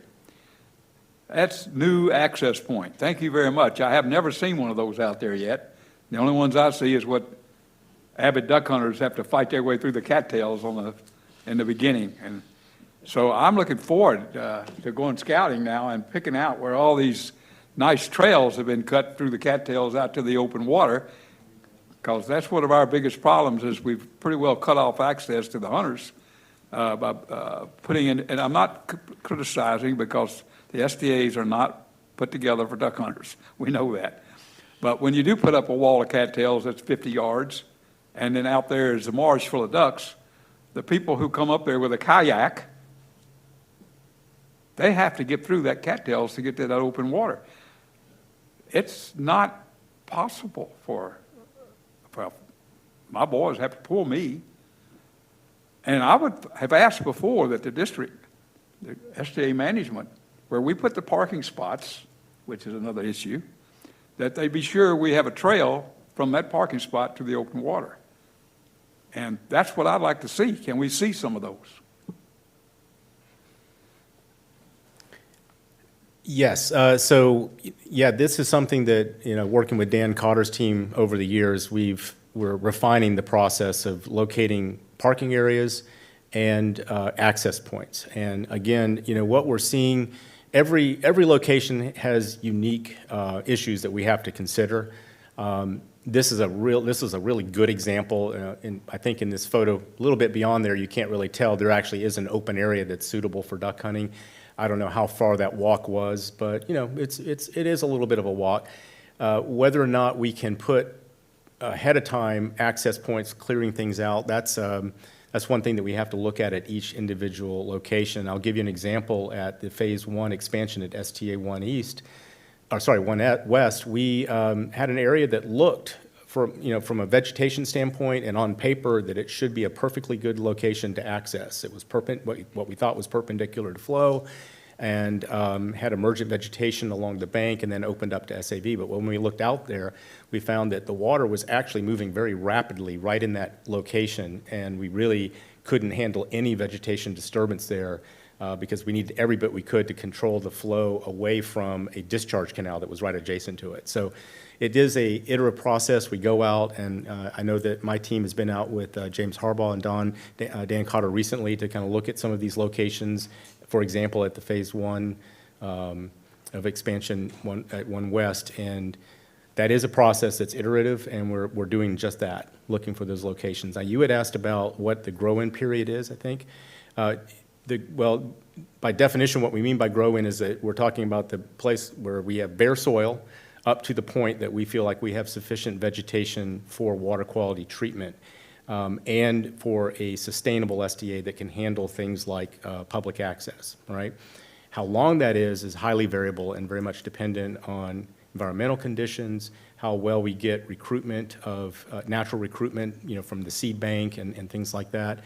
And in some cases, we may have to go in and do augmentive plantings to really shore things up before we can say, hey, this thing is really ready for prime time and ready for all the activities that we'd like to do there. I wish I could give you a really good answer, but I know in a typical scenario, but don't hold me to it because it really is variable, 6 to 8 months is about how long it takes if we time it with the growing season to really get the vegetation well, but we've seen it go, for much longer than that. Thank you. Part of the reason why I asked the question is if we throw a ton of water and through the STAs, and then we get to the point where we need to refurb a cell, it's a finite resource with a finite amount of space. And if the LOSM plan just keeps pumping and pumping and pumping and pumping, and we're 6 to 8 months before we can reuse a cell once it's been scraped, I mean, does it not stand to reason that we're going to eventually, at some point in time, like you were saying, Mr. Bartlett, we're never going to be able to plan against the model perfectly. There's going to come a point, there's going to come a time where we will have 3 cells down, a hurricane comes through, and it dumps 4 times what Harvey dumped on Houston in an hour and a half. And we're going to be caught with our pants down. Thank you. Any more? Thank you. Not yet. Well, the SDAs are always a hot topic. Just a few years ago, 15% of all the ducks in Florida were killed on 3 SDAs. Can you imagine that? 15% of all the ducks in Florida were killed on 3 SDAs. And we have gone from that to where we are today, where it's probably 4%. And mostly it's because of loss of habitat. Because I know that slide that showed the emergent vegetation, the mixed vegetation, and the submerged vegetation does not exist anymore on an SDA. SDA 1 West has 1 cell that you might call submerged vegetation today. And again, they don't do the SDAs for the duck hunters. But the question I always have is, how far will cattails take the phosphorus down in the water? Well, in an idealized, I'll go back to this, our model vegetation layout. I think I mentioned that, and I think it's in this STA, if I go back and look at the numbers, we typically, will see a reduction somewhere in the neighborhood of 50 to 60% of the inflow of total phosphorus from in this flowway by the time it meets that middle levee, and that's all cattail. That there's a lot going on behind why cattail is good, but it's mostly because we have this very even. Again, we don't have those short circuits where it's just mainlining right to the bottom of the STA. There's a lot of residence time for that water, for the biology to sequester that. There's periphyton happening on the sides of that cattail. So cattail is important. We do try to encourage other species, Newton, to, so that we have more resiliency, some diversity in those emergent cells, but it really is about having dense emergent vegetation to get that heavy sedimentation and filtration at the top end. Now on the bottom end, just got out of a meeting a little while ago talking about this particular cell, about next plans to start opening up these areas because cattail is encroaching. Now we're not seeing a decline in SAV in those cells, but we don't want it to tip, to get to be where it's mostly cattail. So we're actively going into this cell this year, in fact, to work on opening those back up so that we don't end up having the bottom look like the top. Does that help answer your question there, Newton? Yeah, I'm not going to bother you anymore. We've had this discussion for more than once, and we'll have it again. But we do have some people out there who would like to speak. So, Yvette, will you start with our Zoom comments? Sure will. Sherry McCorkle?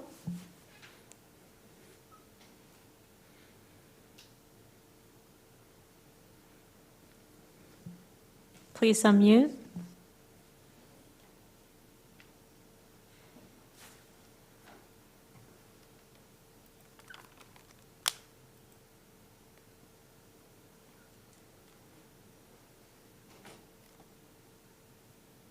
Sherry, can you unmute?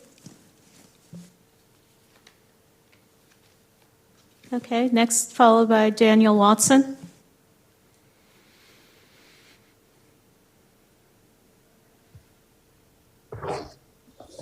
Hey, Daniel Watson again, below average duck hunter. I just appreciate the presentation and all the consideration given to people that do like to recreate on the area.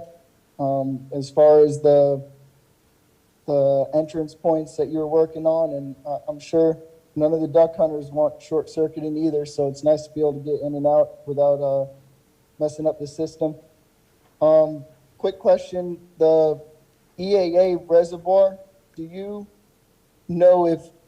see right now if that's gonna have any seepage problems with Holy Lands? As earlier we discussed how the water level in Holy Lands kind of affected the deer population. I know STA 3 and 4 seeps in just a little bit, and we have plenty of like mitigating strategies to keep the seepage down, but I was just wondering currently if you see that as being a problem. And then also, do you have any construction plans in the works that might affect the upcoming waterfowl season? Okay, I think that you weren't coming through real clear, but I think the question was about seepage, and I'm not an engineer, and so that's not an area that I would be able to address. Looking to Drew, maybe he has some insight on that. Yeah, so the EAA reservoir will have a seepage barrier in it to manage seepage, in addition to a seepage canal to collect it. So it is being designed to control that seepage for private property and public property all around it. Thank you. And construction, any construction projects that might affect the waterfowl season? Right now, we have, most of SDA 1 West is closed except for the extension side. SDA 2 has at least one sale closed, and there's a lot of construction work this year because there was a lot of damage from the water last year. And, but this is going to be a difficult year regarding construction. Thank you so much. Thank you. Next is Robert Cady. Okay, great. Can you all hear me? We can hear you. Okay, great. Good afternoon. I'd like to chat with you today about fishing in the STAs and encourage the district to allow non-motorized boating for fishing in the STAs. My name is Robert Cady, and I'm a practicing naval architect and marine engineer with over 30 years of experience. I'm a recognized expert in boating safety and currently serve on numerous Marine Industry Association boards and standard bodies for boating safety. I'm also a lifelong boater, an avid kayak fisherman, and together with my wife and kids have lived, boated, and fished in Florida for over 20 years. Currently, kayak and bank fishermen are excluded from nearly 57,000 acres, or 89 square miles of public land that comprise the stormwater treatment areas, land that the Everglades Forever Act promises to make open. SFWMD Rule 40E-7.5383 prohibits fishing and non-motorized boats in stormwater treatment areas as restricted by signage. Unfortunately, the vast majority of the STAs are posted with such signage, prohibiting fishing even in areas where hunting is allowed. When we consider this issue, it's important to consider the potential impact on the key function of the STAs, as well as issues of boating safety. With regard to the STA's function, I recognize the absolutely critical purpose and fundamental function of the STAs in cleaning water of harmful nutrients. However, non-motorized boating for fishing can have minimal impact on this critical function with proper management of entry points. With regards to boating safety, it's my expert opinion that non-motorized boating in the STAs is also an inherently safe activity and is far safer than non-motorized boating for hunting. It seems totally illogical to me to allow access by non-motorized boats for hunting purposes in the same waters, but prohibit fishing. I'm not against hunting, and I strongly believe it also has a place on public lands, and a super important place. What I am against is allowing non-motorized boating for hunting in the SDAs while prohibiting non-motorized boating for fishing. The management district could make this change simply and quickly now. Under the applicable existing rule, the Water Management District could administratively choose to eliminate the restrictive signage to allow fishing in the SDAs nearly immediately with no formal rule change required.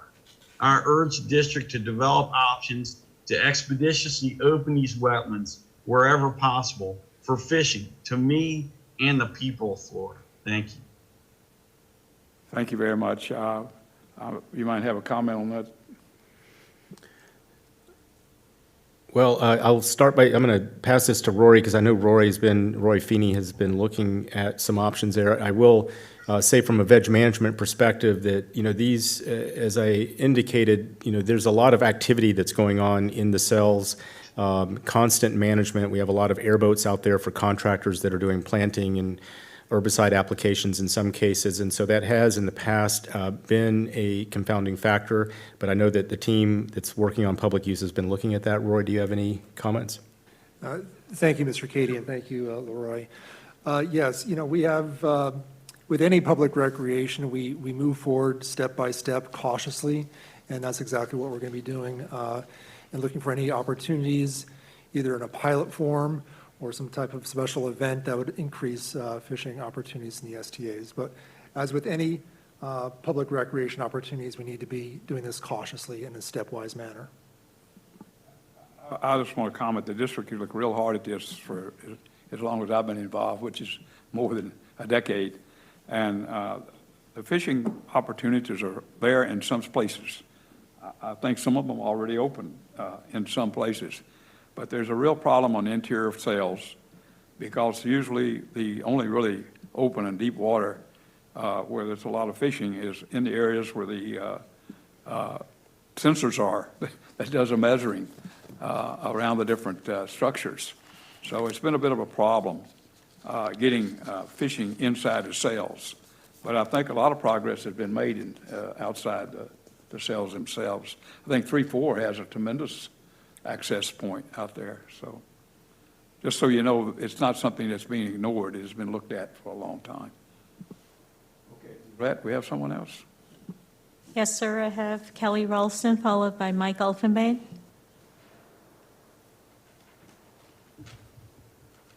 Hi, can you hear me okay? Yes, we can hear you. Excellent, thank you.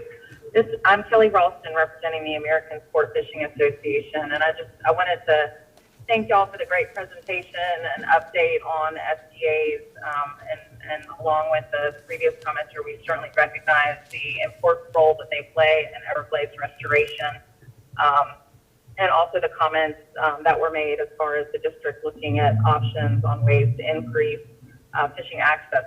And we certainly support looking at those options to increase reasonable access, especially in areas where hunting is already allowed, and look forward to working with the RAC and with the district as y'all move forward with those options. Thank you so much. Thank you very much. Mr. Elfenbein? Can you hear me? We can hear you. Hey, Yvette, Newton, Drew, sportsmen in the room. Wish I could be there. Hope you all are doing well. Great presentation, and some even better comments. It's so nice to hear the participation of all the sportsmen. And a big thank you to the district for bending over backwards to find ways to continue to allow access while still allowing for the proper function of the STAs. I think that's a good example of how working together to troubleshoot these issues works out for the good of everybody. But more importantly, on the issue of the STAs, I have a concern for the long game, not so much the short game. I know that the STAs are extremely stressed in the condition that they're in, and with expectations of LOSUM and society to continue to send more water south, and with the conversations that are continuing to go on with the governing board meetings, my concern is that those STAs are going to be pushed to the point of failure. In today's presentation, we heard much about the floating vegetation and the problems that arise from it. And maybe you can fill me in and educate me as to exactly how much chemical application is applied in the STAs to manage that floating vegetation? Does anybody know that? So I don't have the actual acreage off the top of my head. I could get that to you, certainly. I will say that over the years, particularly as we've gone with this more of a mixed marsh strategy where we have these emergent vegetation strips that I described, it's really helped to compartmentalize the movement of floating aquatic vegetation. And under the direction of our leadership, we've also, in recent years, been engaged in what we're calling an herbicide reduction strategy. So we're looking at alternative methods to minimize the use of herbicides, use them only where we have to and where appropriate. With those vegetation strips, though, we've seen a real significant decline in the movement and proliferation of those plants. And we also are using a lot of mechanical means in the upstream end of these STAs where we put in floating booms that capture that, and then that allows us to concentrate our control efforts up at the front end of the STAs. I wish I could give you a number off the top of my head of the acres that we've treated or how much chemical. I'm happy to get that for you, but it, I would say, has been going down on a per acre basis over recent years. Well, I'm glad to hear that. That makes me feel better than knowing exactly how much is being used. But in addition to the use of the chemicals, and I heard through the conversation the need to scrape the bottom of these STAs, my rudimentary knowledge of these issues suggests to me that continuing to spray those aquatic floating plants only contributes more to the timeliness or the need to scrape those STAs sooner rather than later. But I don't bring that to your attention to scrutinize you, more to reemphasize comments that Drew and others have heard from me over the last 16 months, that there is another way, that there is another alternative to addressing the nutrient loads and the failures of the STAs ahead of the need to meet the QBEL requirements for water quality. I would be glad to have that conversation with Drew and staff again, but I think maybe we're to a point where this issue might be revisited and you might actually embrace and look into those alternative technologies to reduce the damage to the STAs and, more importantly, keep them open and lively for recreational users, especially my peers in the duck hunting community. Thank you, Mike. Appreciate it very much. Yvette? Yes, Next. sir. I have Mr. Raitan Singh.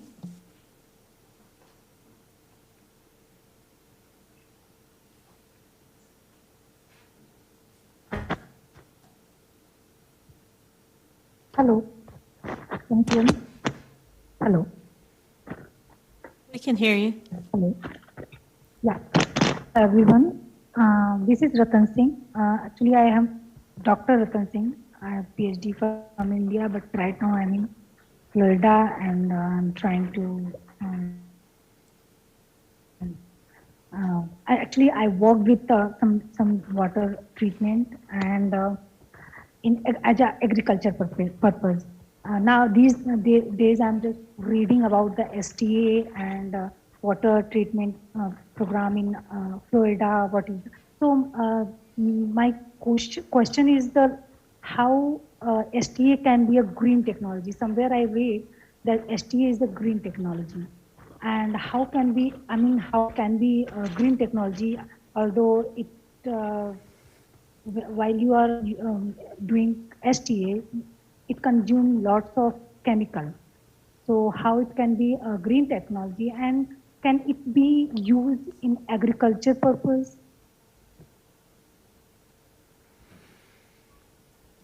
Was that a question, ma'am? The question is, can we use this water, STA, as a agriculture purpose, and as we are using lots of chemical during the STA. So, how can you explain the STA is a green technology? Ms. Singh, we're having a bad connection. If you can please speak a little louder into the mic, or we can try reaching you after the meeting. Okay, I'm just trying to ask, I mean,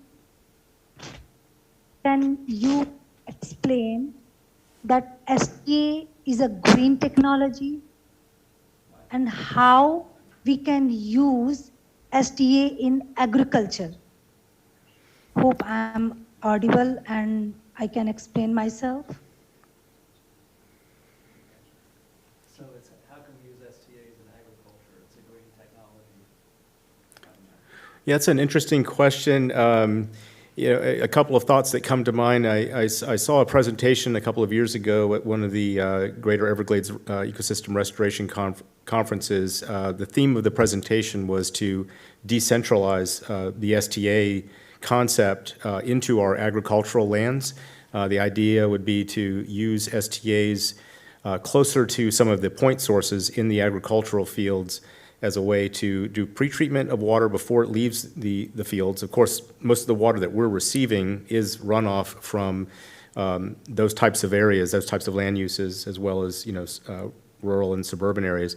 And so that's one way that this type of green technology could be used to sort of pre-treat the water before it's leaving some of these agricultural centers. And then in the process, it could be used to recapture some of the peat soil that is sometimes lost through agricultural practices. So that may be one way that STAs could be used in that context. Thank you very much. Yvette, I think we have one more. We actually have two, Mr. Mike Milton, followed by Mr. Mike Elfenbein. Yeah, hi, can y'all hear me? We can hear you. All right. Yeah, I just want to say thank you to staff for the presentation and the work that you're doing. And I just wanted to say that as a sportsman, I'd like the district to review or to consider any alternative methods or technologies that Mike Elfenbein brought some up. I'd like, as a sportsman, I'd like the district to take some of those into consideration and review some of them to see if they can help our STAs in any way. Thank you. Thank you very much. Mr. Mike Elfenbein? Thanks, Yvette. So actually, that's what I was alluding to was the speaker ahead of Mike Melton. She was very hard to hear. But there are technologies that use agriculture to help save the STAs. What we need is not the technology. What we need is the district staff and governing board to identify them, accept them, embrace them, and employ them so that they work. But the technology does exist. It's only been about 16 months that I've been trying to get the district to pay attention to that. Hopefully, as more people continue to ask you guys to do that, people who I don't even know, people who have PhDs and understand that technology is available. Again, I encourage you, Drew, staff, and others who are listening to embrace that technology that you know is there, because I've put it out there to you at least a half a dozen times in the last 16 months, and start working towards saving our STAs. I get it. We might have a difference of character, and there might not be people that like the way I present things to you. And I get it. I come across as abrasive sometimes. But the technology exists. It's been put on a silver platter for the district. I'm just waiting for the district to decide it wants to eat off that platter. But as soon as you guys are ready, I'm here, ready, willing, and able to help. Thank you. Yes, hi, thank you. Richard Martinez?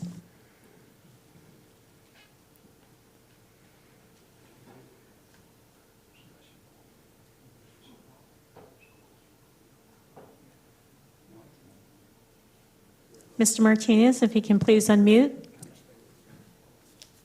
Yeah, I just wanted to echo some of what Mike's saying and just show my support for what seems like a really great project, the agriculture project.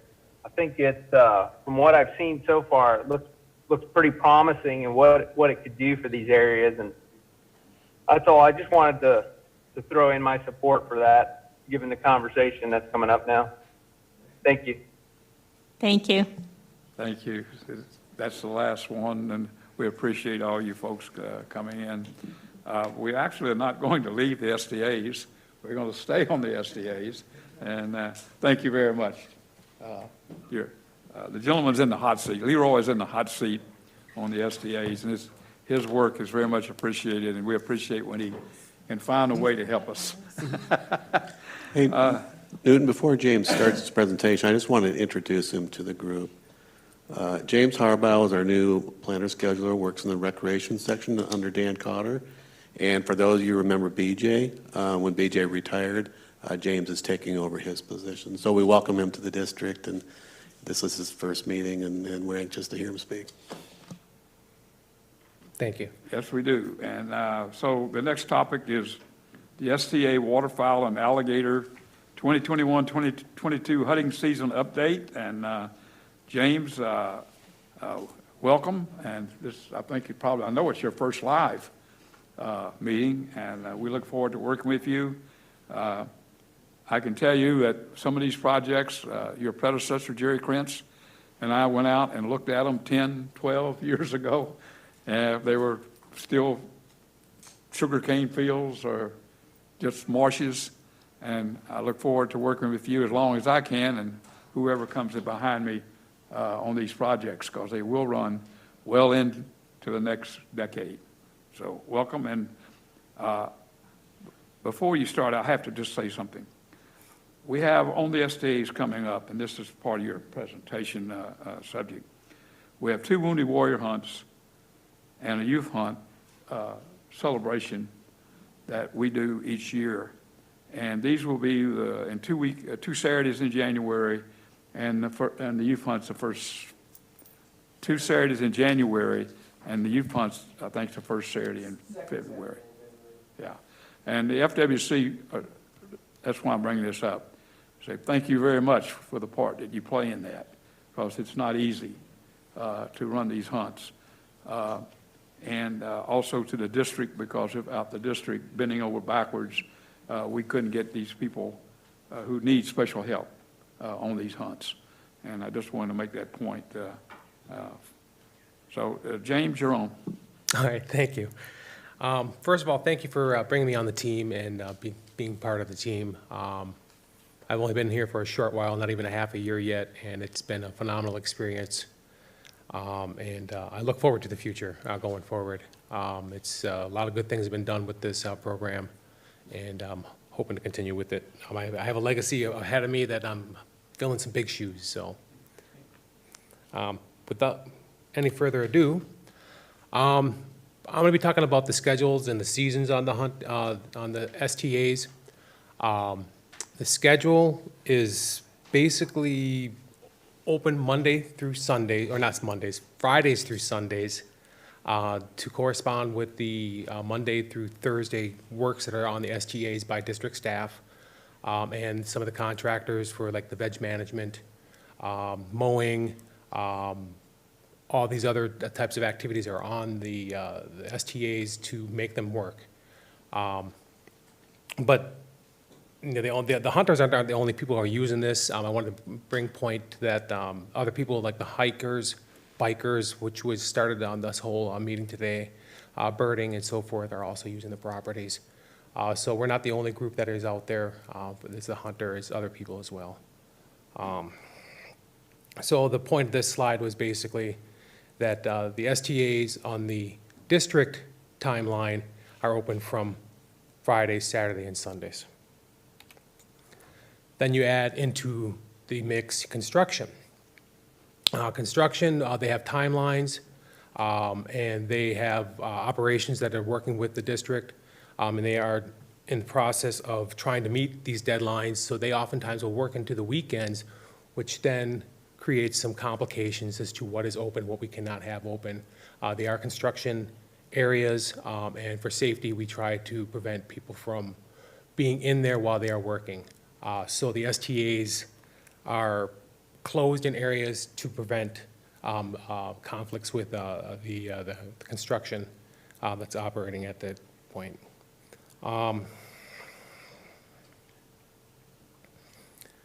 The goal of, everything that we're trying to do here is trying to avoid having complete closures on all of the STAs.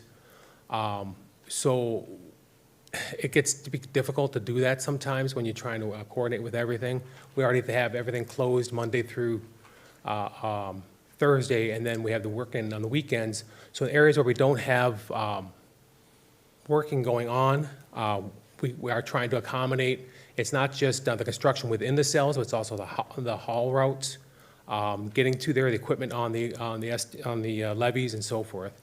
So it's not just directly in the cells, it also affects everything on the outside area.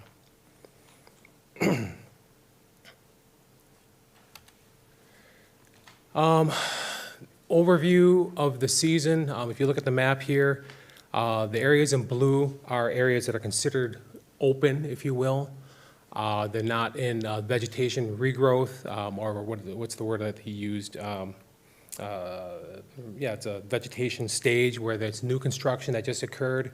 So now we have the vegetation that's trying to come up, or it's in complete cattail, so it's not really suitable hunting opportunities, or there's construction that's active in there, or there's a haul route. So a lot of the areas that are closed are because of these reasons. Again, we're trying to avoid the entire area being closed. One example would be the STA1. East and west are basically closed because of all the construction that happened last year and this year, but the expansion area allowed us to be able to hunt in there. The structure is very similar to what it was last year. Previous year set up the framework for this year, so there's very little change. There's some changes in some of the areas where we are gaining some access, and some areas where we're losing a little bit of access. But overall, it's generally going to be about the same. The goal of setting quotas on the property is for the quality experience, to spread the hunters out, and also to prevent burning out an area by hunting the same days over and over and over again. So it's trying to, that's what the quota is trying to help out with. We also try to help this by locating suitable access sites. You all hear about the parking areas. Some areas are better than others. Not all the areas are accessible because of the cattail is inaccessible, or you have other areas where you're going across flow and you can cause problems with the vegetation.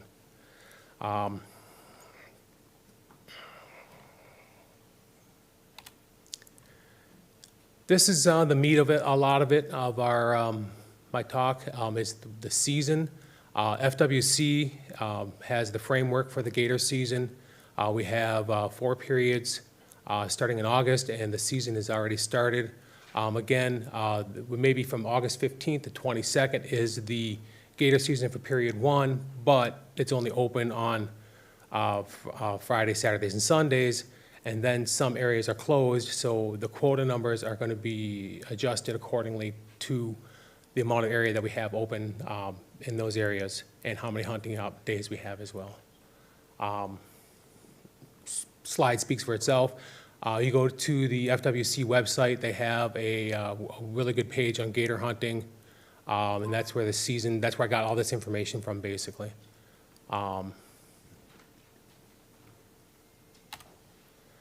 Waterfowl is set up very similar.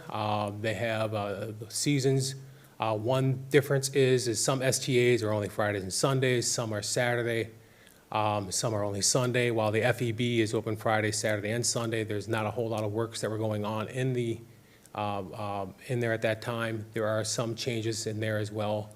We'll get to some of the changes in each one, but that's the basic framework for the season that FWC has on their webpage as well. Here's the thing that everyone wants to know. How many permits are we going to have in the STAs? STA 1, east and west are closed this year, so the expansion area is where we're going to have the hunting. There's a little bit of an area, the difference that we have from last year is down in the southeast corner of cell 8.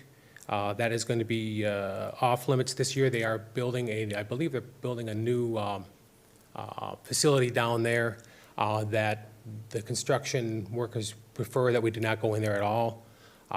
So we're avoiding that. The permits didn't go down for waterfowl. There is a youth hunt in there. There's going to be a military hunt in there. And the quota is 70. We got 35 in the morning and 35 in the afternoon each day on Fridays and Sundays during the waterfowl season. Quotas for the gators went down. There was a cell up in outside the expansion area, and I think that cell, I can't even read my own map here, up on the top there, that is no longer in the allowable. I'm not sure what is all going in there. It's probably a vegetation thing.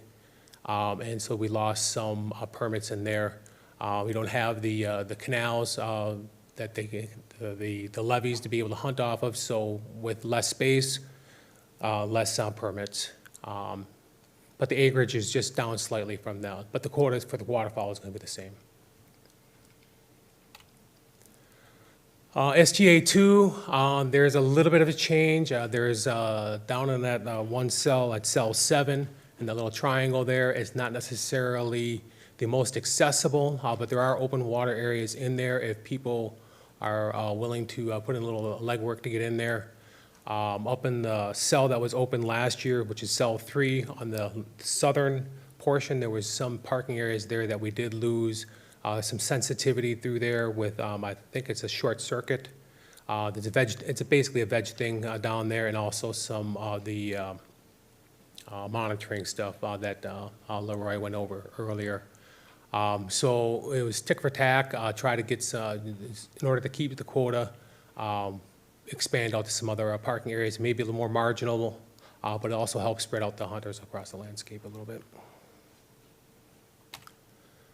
STA 3-4, there's going to be a drawdown up in the far northwest, that's northeast corner. That is veg related. I'm almost 100% sure. There's equipment in there, and they are doing a lot of veg removal, mechanical removal I've been seeing. So the gator permit did drop completely. They didn't drop in here. It stayed the same. There's no change in there. The waterfowl permit is the same also. And then it's the same with the youth hunt. There's only a Friday and Sunday hunt in here. Whereas in STA 2, the one before me, I think there was only Saturday hunts. We did gain a little bit down in the southwest corner there. We discussed trying to open up a little bit more, but some of that area is pretty sensitive with vegetation in there. So then it was the cattail side. We got the same thing. We got the flow one way to the other. The heavy veg is probably the easiest to access from the standpoint of veg management. So it's kind of a sore pill in some ways that,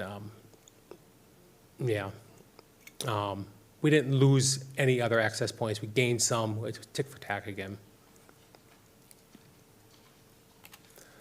STA 5, there is relatively no change in there.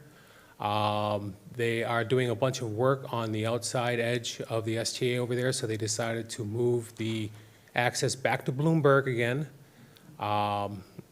And the gator quota is the same, so is the waterfowl. And it's only a Sunday only hunt.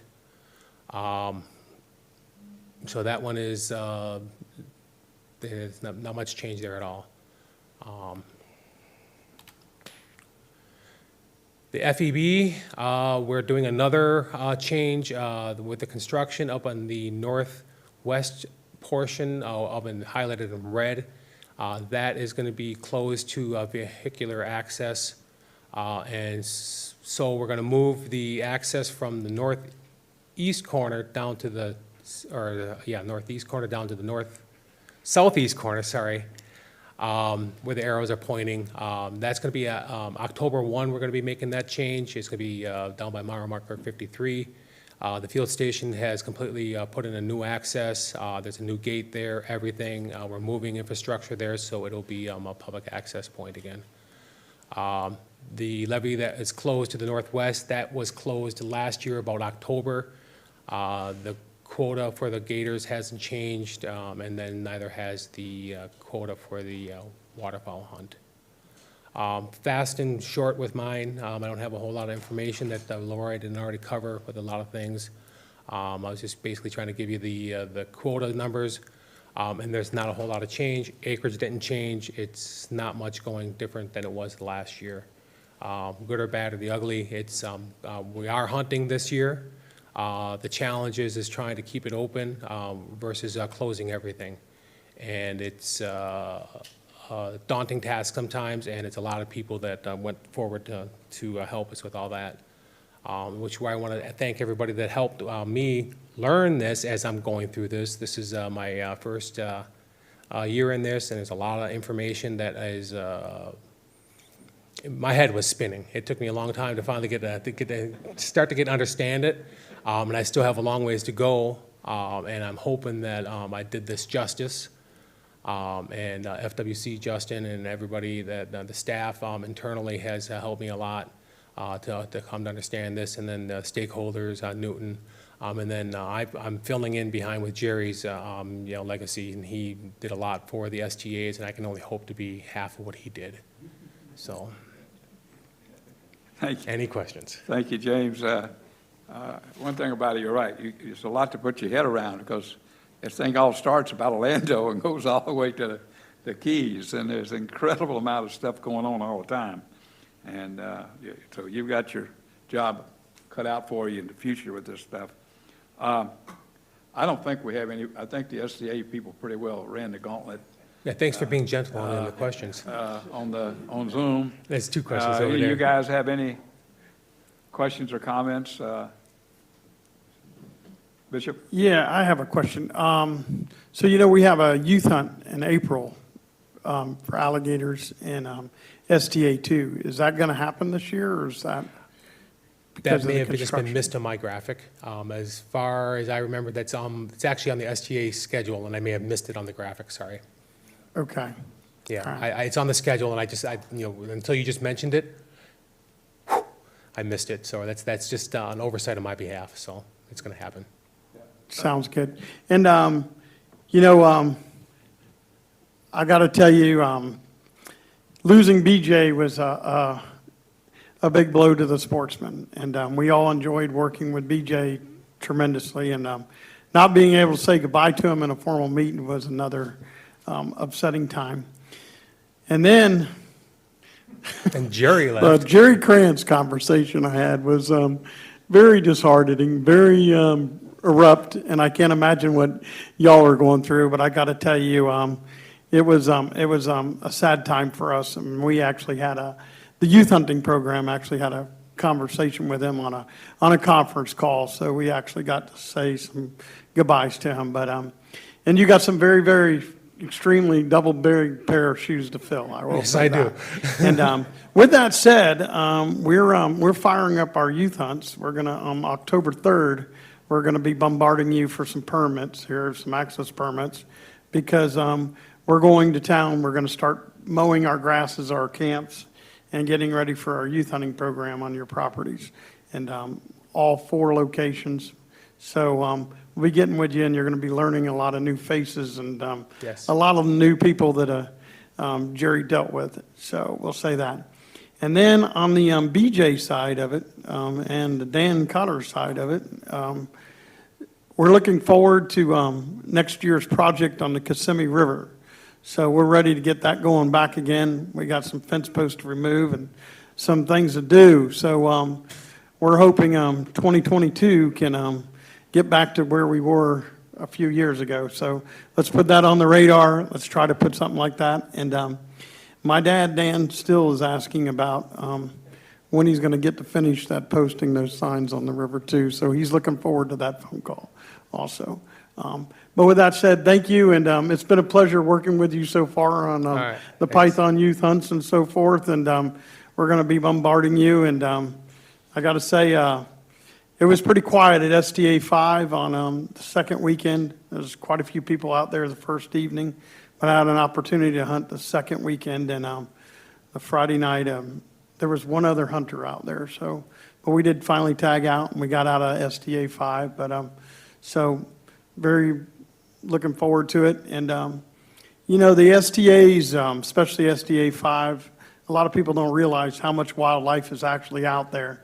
But we seen bobcats. We actually even had an argument whether we might have seen a panther or a bobcat, but thank God somebody videoed it so we could say what we really seen. But, you know, we seen deer, we seen hogs, we seen raccoons, armadillos, possums, about everything that opening night out there on the STA 5. So, again, you know, thank you for everything, and thanks for the opportunity for us to get to go and see some of these properties that we don't normally get to see. And we're looking forward to giving back to what we always do. So, and good to see this meeting again. Thank you, Bishop. Anyone else? Yes, sir. Please state your name so the record. Name's Thomas McGoldrick Jr. Want to know if we're going to get the walk-ins back in at the STAs. So last hunting season, we lost being able to walk in as duck hunters at every STA in the morning. If you look at the hunt numbers, all the numbers were down due to the fact that FWC can't even organize a one-car funeral, and you could not get awarded a standby permit to even go and find out if you were going to be able to hunt. You had thousands of hunt opportunities lost last year in the STAs alone. I don't have an answer to that one. I don't even know about the walk-ins. Like I said, I'm new to the program yet too, so I'm assuming some of my colleagues might be able to help me out on that answer a little bit. I think James is probably just starting on this one. This is a combination of the FWC and the district. It started some years ago, and the district was not happy with in the dark at 4 o'clock in the morning with 100 and some odd people standing at 4 STAs, competing for 30 or 40 spots at each one. Most of us felt like that was not too big of a problem because we understand that there was very little actual problems over many years, but they don't run the STAs for the duck hunters. So the morning walk-in went away. And what we're trying to do is we're trying to work that out through the permitting and licenses as best we can so that we can get some type of program where you can get a secondary draw for walk-ins and then give those people a number that tells them what their opportunities, chances are they're going to get in. It's convoluted. Average hunter doesn't want to go through all of that. He wants to pick his gun up and go hunting tomorrow. Thank you. We are not done with it yet. I can tell you we're talking about it. And the FWC has a vendor that now has a lot more capability with the quota permits. And I'm going to speak briefly about that in a minute. So, yes, we understand. And yes, I would like to have the old walk-in program back again. And that's our druthers, but we're going to get what we can get. So just bear with us. We understand. We know, and the district does too, because they hear it from me pretty often. I hope that at least partially answers your question. No, not really, because that system was supposed to be in place before they did away with the morning walk hunts. That was all supposed to be ironed out prior to. The STAs for us as duck hunters is there is a cheap, easy way to get somebody into duck hunting. It's where I killed my first bird. You don't have to have a mud motor. You ain't got to have an airboat to go hunt an STA.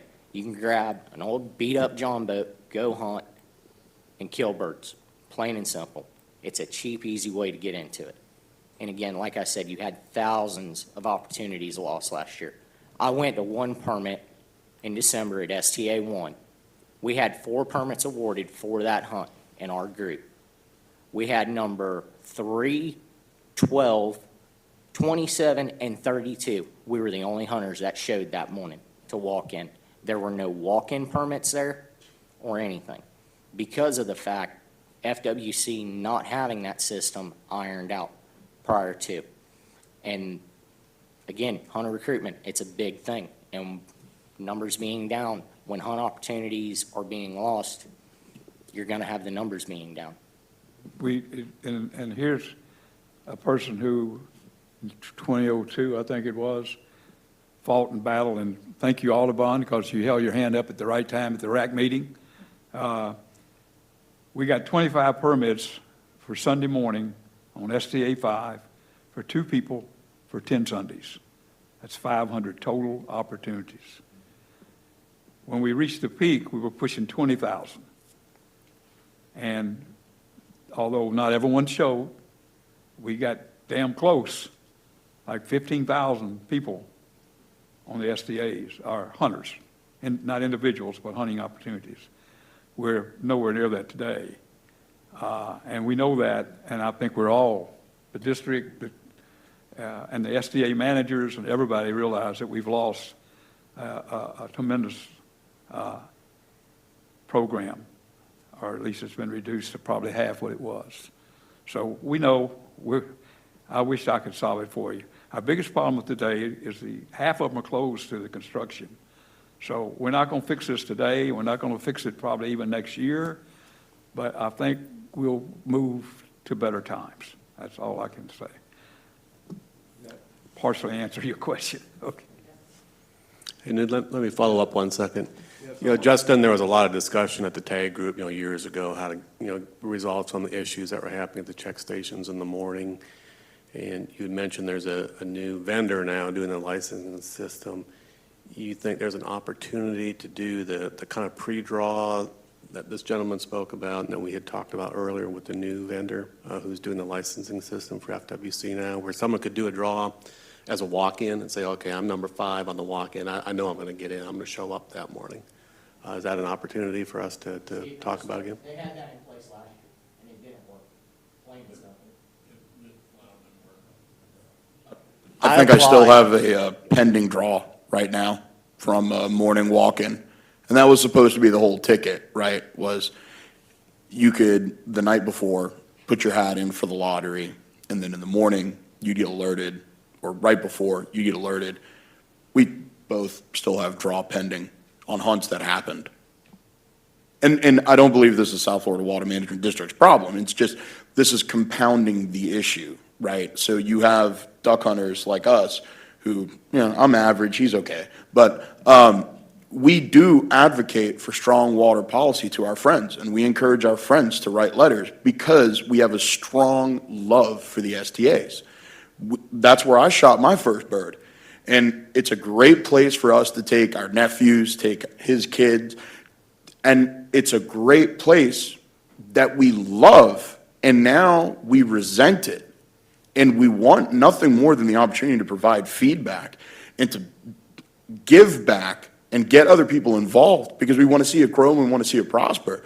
And then we don't get to use the system the way that we would expect. You show up as one of those pending draws to watch everybody go through, which was 3 people, and nobody showed up to take the remaining lottery, what would have been lotteries. So you had easily 40 opportunities for hunters wasted, which is 120 individuals hunting per the morning. It's just, it's a bitter, bitter taste. And I want to say thank you first for the presentation. It was informative, and I apologize if this is your first time and you got 2 grumpy dudes over here. But we're looking for the opportunity to engage and discuss on it because we called multiple times to FWC. We engaged with them. We filed whatever complaints we could possibly file. And the answer was kind of just, sorry. Well, it does sound like it probably warrants more discussion. Be sure to hold the mic, speaking to the mic, because if you don't have the mic down, the guy up there in the box goes crazy. Not a problem. Yeah, I mean, season A, prime example. It was March turkey season, and I'm still showing on FWC's app, draw pending, legitimately. This was an issue that was supposed to be ironed out prior to doing away with us being able to do the morning lottery. It was supposed to be ironed out. There was claims that check station operators were being bullied and things like that. I can tell you right now, I've hunted every single STA, including A1 Feb. Never seen it. A1 Feb doesn't even have a check station operator to begin with. you might run into a game warden. And my personal opinion, it runs better than the rest of them because of that fact. You know, and I hunted A1 Feb 3 times this past season, killed birds, good time. You got 300 people in there hunting and everybody's getting along because those are all day long permits. That's not a morning or a PM permit. You don't have to be there by a certain time to hunt your hunt. You can show up at noon if you want to because you were at the bar all night and still kill your birds, you know. But we get, as sportsmen, a lot was lost when the morning walk-ins were done away with. Thank you for the comment. Let's follow up on that because, you know, I think there was a timing issue. Well, on how all those the permits drawings got were taken. held. There was confusing language that says draw pending, and it still says draw pending, and we messaged that on the STA webpage that it would. Part of the problem is our old license issuance system. The capabilities of that old issuance system are not, they're just not up to snuff to be able to do this type of an issuance program for the STAs. And so what we did was we tried to do the best job we could with what we had in place. Basically, the system right now with the standby opportunities is a stopgap solution. And so we had last year that we had to do that, this year that we have to do it, but the new license issuance system will be in place next year with all kinds of additional capabilities. What we plan to do is have weekly draws for the standbys. If we want to keep the current system in place, that is something that needs to be discussed between the district and FWC.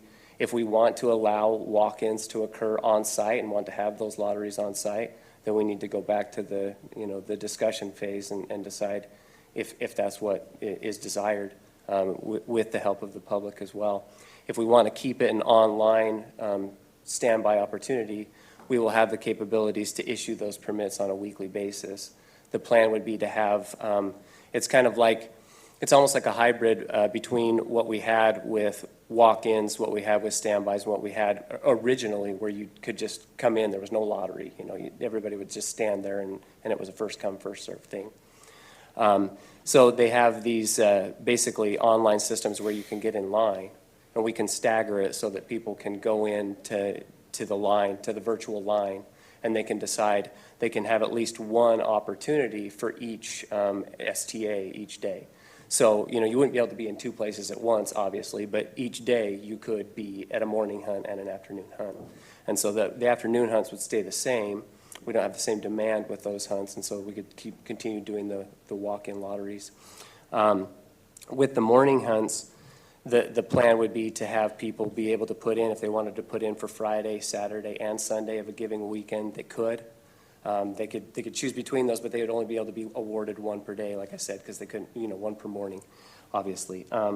And so we would stagger those. And so each week when we would have those, there would be an application period each week. We would stagger those so that people could put in for all of them. They wouldn't be, you know, relegated to one or the other. And that is the current strategy. That, I mean, we're not through the planning phase yet. We haven't finished our discussions with you guys. But we have discussed all this with the new license issuance vendor. So we know that our capabilities are going to be different in the future. I discussed this with my licensing and permitting office, that the draw pending language was confusing. And so we put up messaging on the STA webpage, like I said, and I told them that it was confusing and that it needed to go. And I think it's probably going to be there this year again, because I think it's just a bug of the system and trying to issue these permits in a certain way that we really don't have the capability to do so. And so we have to do a lot. There's a lot of hand massaging of this data that has to happen behind the scenes just to be able to make this happen. So it's not easy on our end either. I mean, there's a lot of people, instead of just being able to have this automated system spit out this data and say, here you go, we have to take it, get all the data, and we have to randomize it, and we have to massage it after the point to be able to figure out who gets what. And so these random draws, we're not set up to do that in this way at this point. And so it's just kind of, you know, we're trying to do the best we can with what we have in place until that contract runs out and the new contract comes into place. where we have additional capability.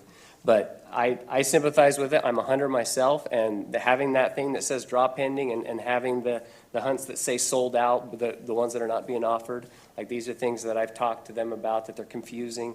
But I think that they're going to stay in place for this season, and then we'll be able to change those for beginning next season. So it does sound like there's a fix on the horizon then with the new vendor and the new licensing system that could accommodate this type of a draw better than what's currently happening? Correct, and if there, and like I said, if there are additional discussions that need to be had between our two agencies, if we feel like the need is not there to have these be online issued, I mean, it would be much easier from our standpoint to issue them as walk-in lotteries.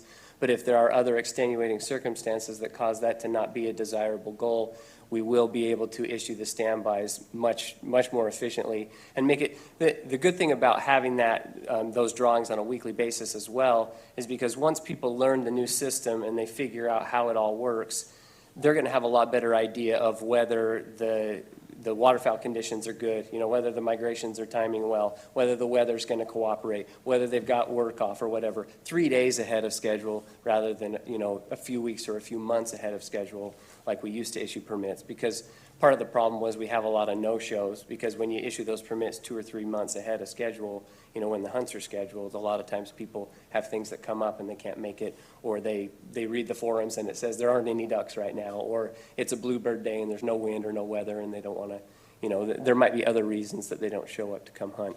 And so we figured that we would get better show rates if we had those drawings held as close to when the hunt's going to be held as possible. Okay, thank you, Justin. That's good information. Thank you. They have additional We're, questions. one more time here, but yes, go ahead. So like Justin just said, the FWC does not have the capability. So here we are rolling into the 21-22 hunting season. To me, in all honesty, the better bet for the hunts not to be lost from the FWC standpoint and us as a sportsman would be to go back to the morning walk-in, even if it was just for this hunting season, until y'all can roll out essentially how y'all do the reissues now for regular deer permits and everything else. Because that's essentially what y'all are talking about doing, is going back to where you would apply, say, by Tuesday for this week or any permit that has already been returned or the possibility of a no-show. Right, and so the return reissues, like last year, we were able to use Phase 4 a little bit to offer some of the STA hunts that we got. You know, we got word on it late in the game that we were going to be able to hold those hunts, and so we were able to do that a few times. But those are like set it and forget it hunts when they come in on that weekly return reissue process. Every time we have to add something different that's not part of that program, it requires a lot of work behind the scenes to hold those special draws. And so the more of those draws that we try and do in the return reissue phase, we just simply don't have the staff power to be able to do those according to the way the current issuance system is set up. With our new issuance system that will start next year, we'll have so much more capability that all that stuff will be plug and play, and we can run it that way. Now, these are just things that it's hard for me to explain because I haven't sat there with all the folks from licensing and permitting and watched them code all this stuff behind the scenes and be able to get a feel for, oh, this is exactly what they're talking about when they tell me how hard how much extra time this stuff takes to run behind the scenes according to our current license issuance system. So I take their word for it, but I know that it's like anything else in government where we're overworked and understaffed, and so we're doing the best we can with what we have in place. But to be able to do what we did last year, I know that was an extremely heavy lift for just those. I mean, it was probably 15 or 20 hunts that we were able to issue in Phase 4 for the STAs. And we wanted to be able to offer that because we don't want to have all those opportunities go unused. And so, when Jerry came to me and said, hey, we got the opportunity to do this, it's going to work around the construction schedule, we made it happen. But I do know that it required a lot of extra time, and there were a lot of mistakes that were made just because it's too much work being too few people being trying to do too much work in too little time. That's not according to the way things are set up and what we're accustomed to. Now, I know that those things are going to be, very much remedied with the new license issuance system, but definitely discussions can still be had about, the district and FWC, what's going to be the best thing moving forward as far as, should we do this? Try the system. Is it going to work well enough doing it online, doing these STA standby lotteries online for the morning hunts? If the new issuance system comes into play and it works great and everybody, shows up because it's a couple days before the hunt and things are better that way, then maybe the hunters are okay with it at that point. If it continues to not work, then maybe we need to have discussions about, is there another way to have some way to do these, on-site walk-in like we used to? If there's undesirable chaos that goes along with that, is there a way to get through that and make that all work? I think, okay, one real quick shot, because it's beginning to get it's. Thank you very much for giving us the extra opportunity to go back and forth on this. The only point that I would like to make is you have the ability with the people who currently have standby drawings on their phones to be able to gain access if the biologist gives them permission. So what landed up on some of the hunts was people had that draw pending status on their phones, and they were showing it to the biologist, and they wouldn't let anybody in. So I'll engage with you afterwards, because you don't need to burn up everybody else's time. But I would love to say that as sportsmen, we would love to contribute to the testing and the beta process for that, as well as this would be the forum to engage in the discussion for how that should be applied. I know the Carhartt shirt and the duck talk normally confuses them, but I am an information architect by trade, and I build web applications for complex systems. So, we're talking my language, and I'd love to contribute in any manner that I could to help other sportsmen get a better hunt. All right, thank you, guys. Yeah, Appreciate it. And I welcome that feedback as well. But just to reiterate, all the drawings were held last year. I know that language of draw pending is confusing. Everybody who obtained a permit was notified by email. And so anybody who didn't obtain a permit didn't get that. And it shows draw pending. And so I know that was confusing. I know we're rehashing that right now. But all those draws were held. All those standby opportunities were issued, but we did have a very low, they're telling the truth that we did have a very low show rate as far as whoever was issued those standbys, the rate of people who showed up was very low. Okay, guys, we'll have another chance at this between now and the next season. This season's already set. So we need Dan Cotter, section leader. This is on public use projects updates.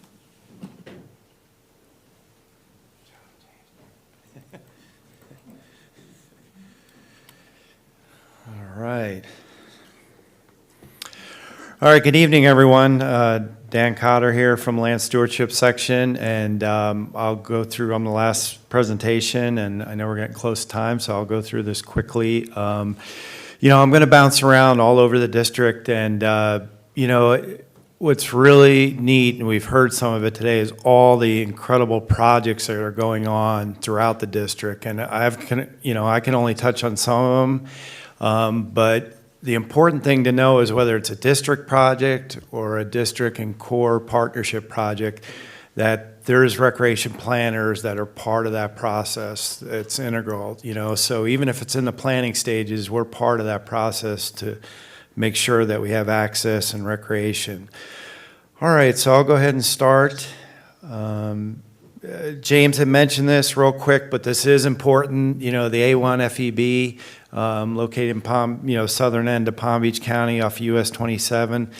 It's probably become one of our most popular fishing spots, particularly for bass fishing on those Fridays, Saturdays, and Sundays.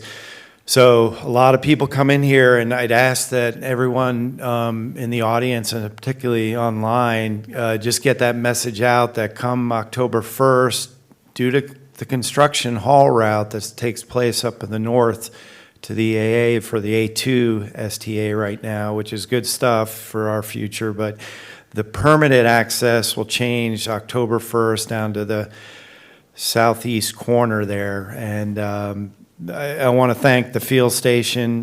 They actually put in a whole new access road for that, and so that'll be a nice permanent access point for A1 FEB. It's about a little over 7 miles south of the existing site on about mile marker 53. Okay, going to jump a little bit now down south to SEP South Project, the Southern Everglades Planning Project.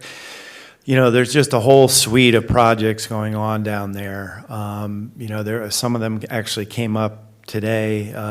So we're focused here on Tamiami Trail on 441, and you can see the L67A and L67C there, Water Conservation Area 3B.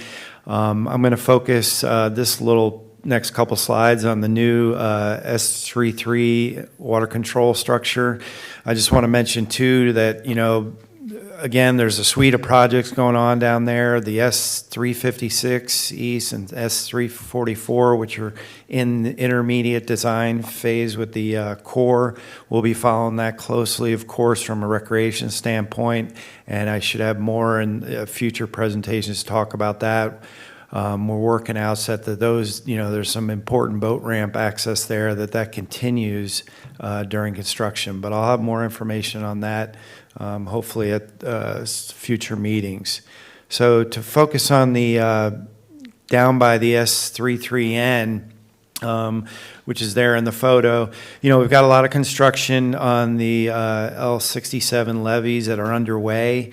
So that area now, is a construction staging area where I've got that red line on the slide there. It's temporarily closed due to construction. It's probably about a 3 or more likely 4-year project. All good stuff. The boat ramp that's there into the L67A there is open. So that's good to know. The important thing is, with all these projects and this one too, as it's not just about the construction of the project itself, but it's also about the recreation. When that construction is complete, public access will be enhanced in that area. They're going to improve the parking there and the boat ramps that exist there. You've got a total of 3 boat ramps there, so that's real important. And then just to zoom in, and this is what I really, although this seems small, it's real important. Here's the new S33N water control structure. And I was down there just recently, and there were some fishermen there on the outflow. The structure was flowing, and I talked to them, and they said it's just great now because these structures now, where in the past maybe there was fencing put in, this is now a new standard with the district and Corps to, where it's feasible to put these picket railings in that accommodate fishing.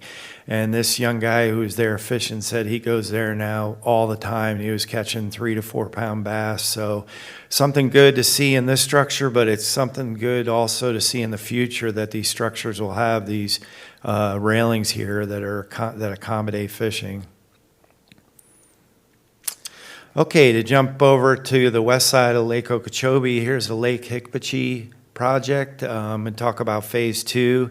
This is just west of the lake, just west of city of Moorhaven in Glades County. Zoom in close here. Phase 1 is complete. There's a little bit of pump work going on, but in general it's complete. That's a shallow FEB, about 670 acres in the 2-foot depth range. What I wanted to talk about is phase 2 is now under design, and that's going to be much larger, about 2,500 acres, and a little bit deeper in about the approximately 4-foot depth range. It's just starting design, should be completed sometime late next year in 2022.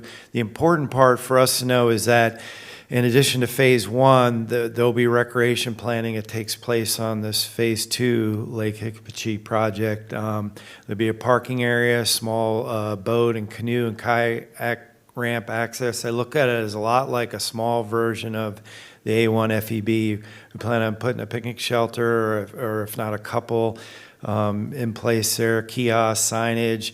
There'll be some structures there, particularly to the west, and we want to accommodate the fishing picket railings around those structures were in place. So good project to look forward to is a phase 2 Lake Hicpochee.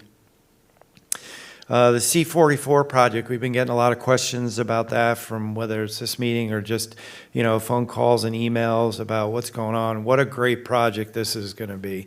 Particularly for, the area, western Martin County and Indiantown. This is located just in that area, just north of Citrus Boulevard.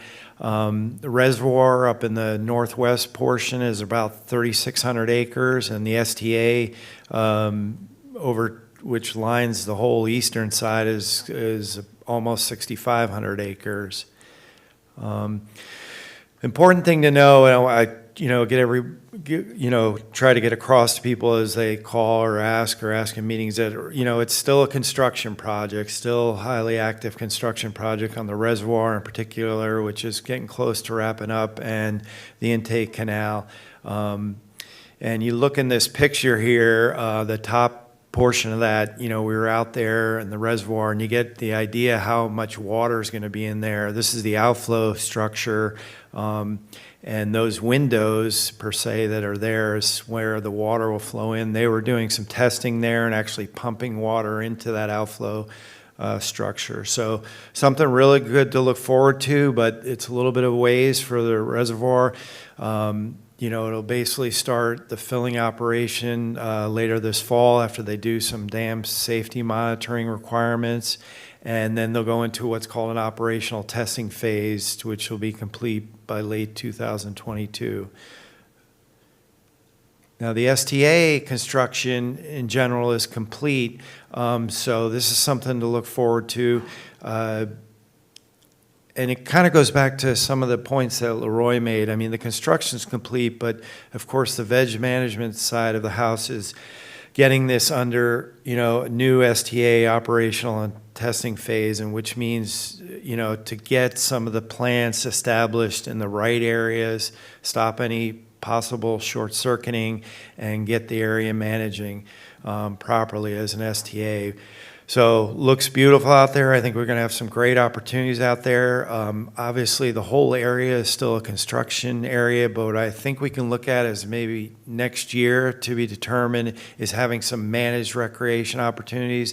And these would be things like potentially, waterfowl hunting and things that are very managed, and Audubon birding tours too. Great opportunities for that. So we'll look forward to, visiting those opportunities for next year. What does the future hold out there? Same as the other STAs, hiking, biking, wildlife viewing, hunting, and birding tours. The facilities that we got planning coming in there over the next year is similar to the other STAs: parking area, kiosks, shelter out on the levee, and restrooms. And we'll see those same facilities at the STA and reservoir. All right, I'm going through this quickly because I know we're about to wrap up. Loxahatchee River, if you haven't been out there before canoeing, it's great. You need to go out there. It's like going back in time. Located just, at the northern end of Palm Beach County and southern end of Martin County. We've got 2 portages there at the dams, at the Landhart Dam and Maston Dam. Some of the decking needs to be replaced, so I just want to let you know that where the district is, the engineers are actually putting in some scope of works to replace that decking. They're open except for Maston Dam. Some of the portage ramps are temporarily closed. And lastly, which was mentioned earlier, 8.5 square mile, huge, great project for Everglades restoration is a seepage wall going in to prevent water from seeping out of Everglades National Park and mitigate some of the flooding. That levee there, which is approximately 2 miles and could be used for hiking and biking, is temporarily closed till that project's finished, which is expected to be, April 2022 or even earlier. So that's down in the Miami-Dade County area there, adjacent to Everglades National Park, just at the end of there at 168th Street and Richmond Drive. All right, and lastly, I just wanted to recognize, a lot of us here and online know the importance of prescribed burning on district lands as a management tool. And our district staff was recognized by Drew at our August governing board. They were Team of the Month. They completed over 28,000 acres of prescribed burns this past year. And I know I went through that quickly, but I just wanted to catch up and thank everybody. And if there's any questions or comments, if we've got time, we'll take those. Thank you, Dan. You're obviously an experienced these meetings because you give us 5 minutes. And good job, I might add. I just want to, only comment I have is C-44. We need to get on that STA ASAP, because I'll be honest with you, just like the Lakeside STA, I think we'll get about 2 years out of it before it goes to cattails. So I wish you'd be sure that we look at that to be sure we get out there ASAP. The other thing is, I was looking at the Lakeside, and it's got some open water. I was shocked because the last time I was out there, it was solid cattail. And we have a way now with the system where we can do pop-up hunts with quotas. So we're probably, not this year, I don't think we can work it out, but we might be able to because it is a pop-up. And maybe get some people out there at the Lakeside. We need to go look at that to see how many. So, okay, I'm going to leave it to my, oops, we do have someone outside on Zoom. We will take them. Thank you, Yvette. Welcome, Mr. Brandon James.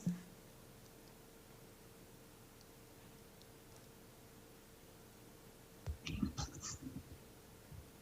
you hear me? Yes, we can. I started listening to the meeting a little late. I was just wondering, if I missed when you guys talked about the boat ramp on 27, I guess it was be the second one on the west side across from Sawgrass. What if any updates or status on when it's going to be open and operational? And that's pretty much it. Steve, I think Steve will have to take that. Yeah, I can update you on that, Brandon. We've had several meetings between the district, the Fish and Wildlife Commission, and Broward County Park and Rec and DOT. And FWC has been coordinating with the county on some boat ramp improvement funds to make some of the necessary upgrades to start bringing that boat ramp, the northern one, back up to the condition where it could be open to the public. It's still going to take a little while. Broward County has it in their planning documents to take that over, but it'll take a little time, a year or so, to get the upgrades done out there. But it is moving forward, so that's a good sign.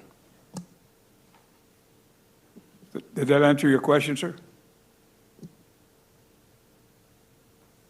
Okay. One last chance for you guys, if you have something you'd like to bring up for the last minute or two. I just want to see something on a future topic. And I don't know, I normally like to talk to staff before I bring something up because I like to know the answer before I do, so I'm shooting in the dark here.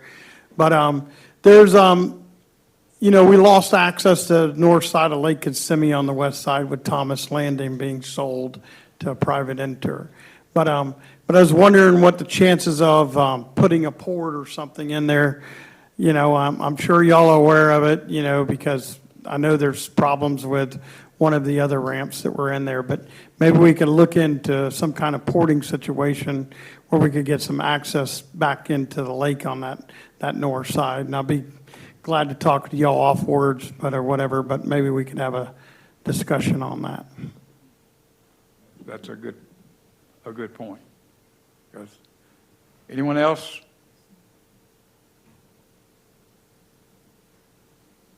Okay, do we know when the next meeting is? The date?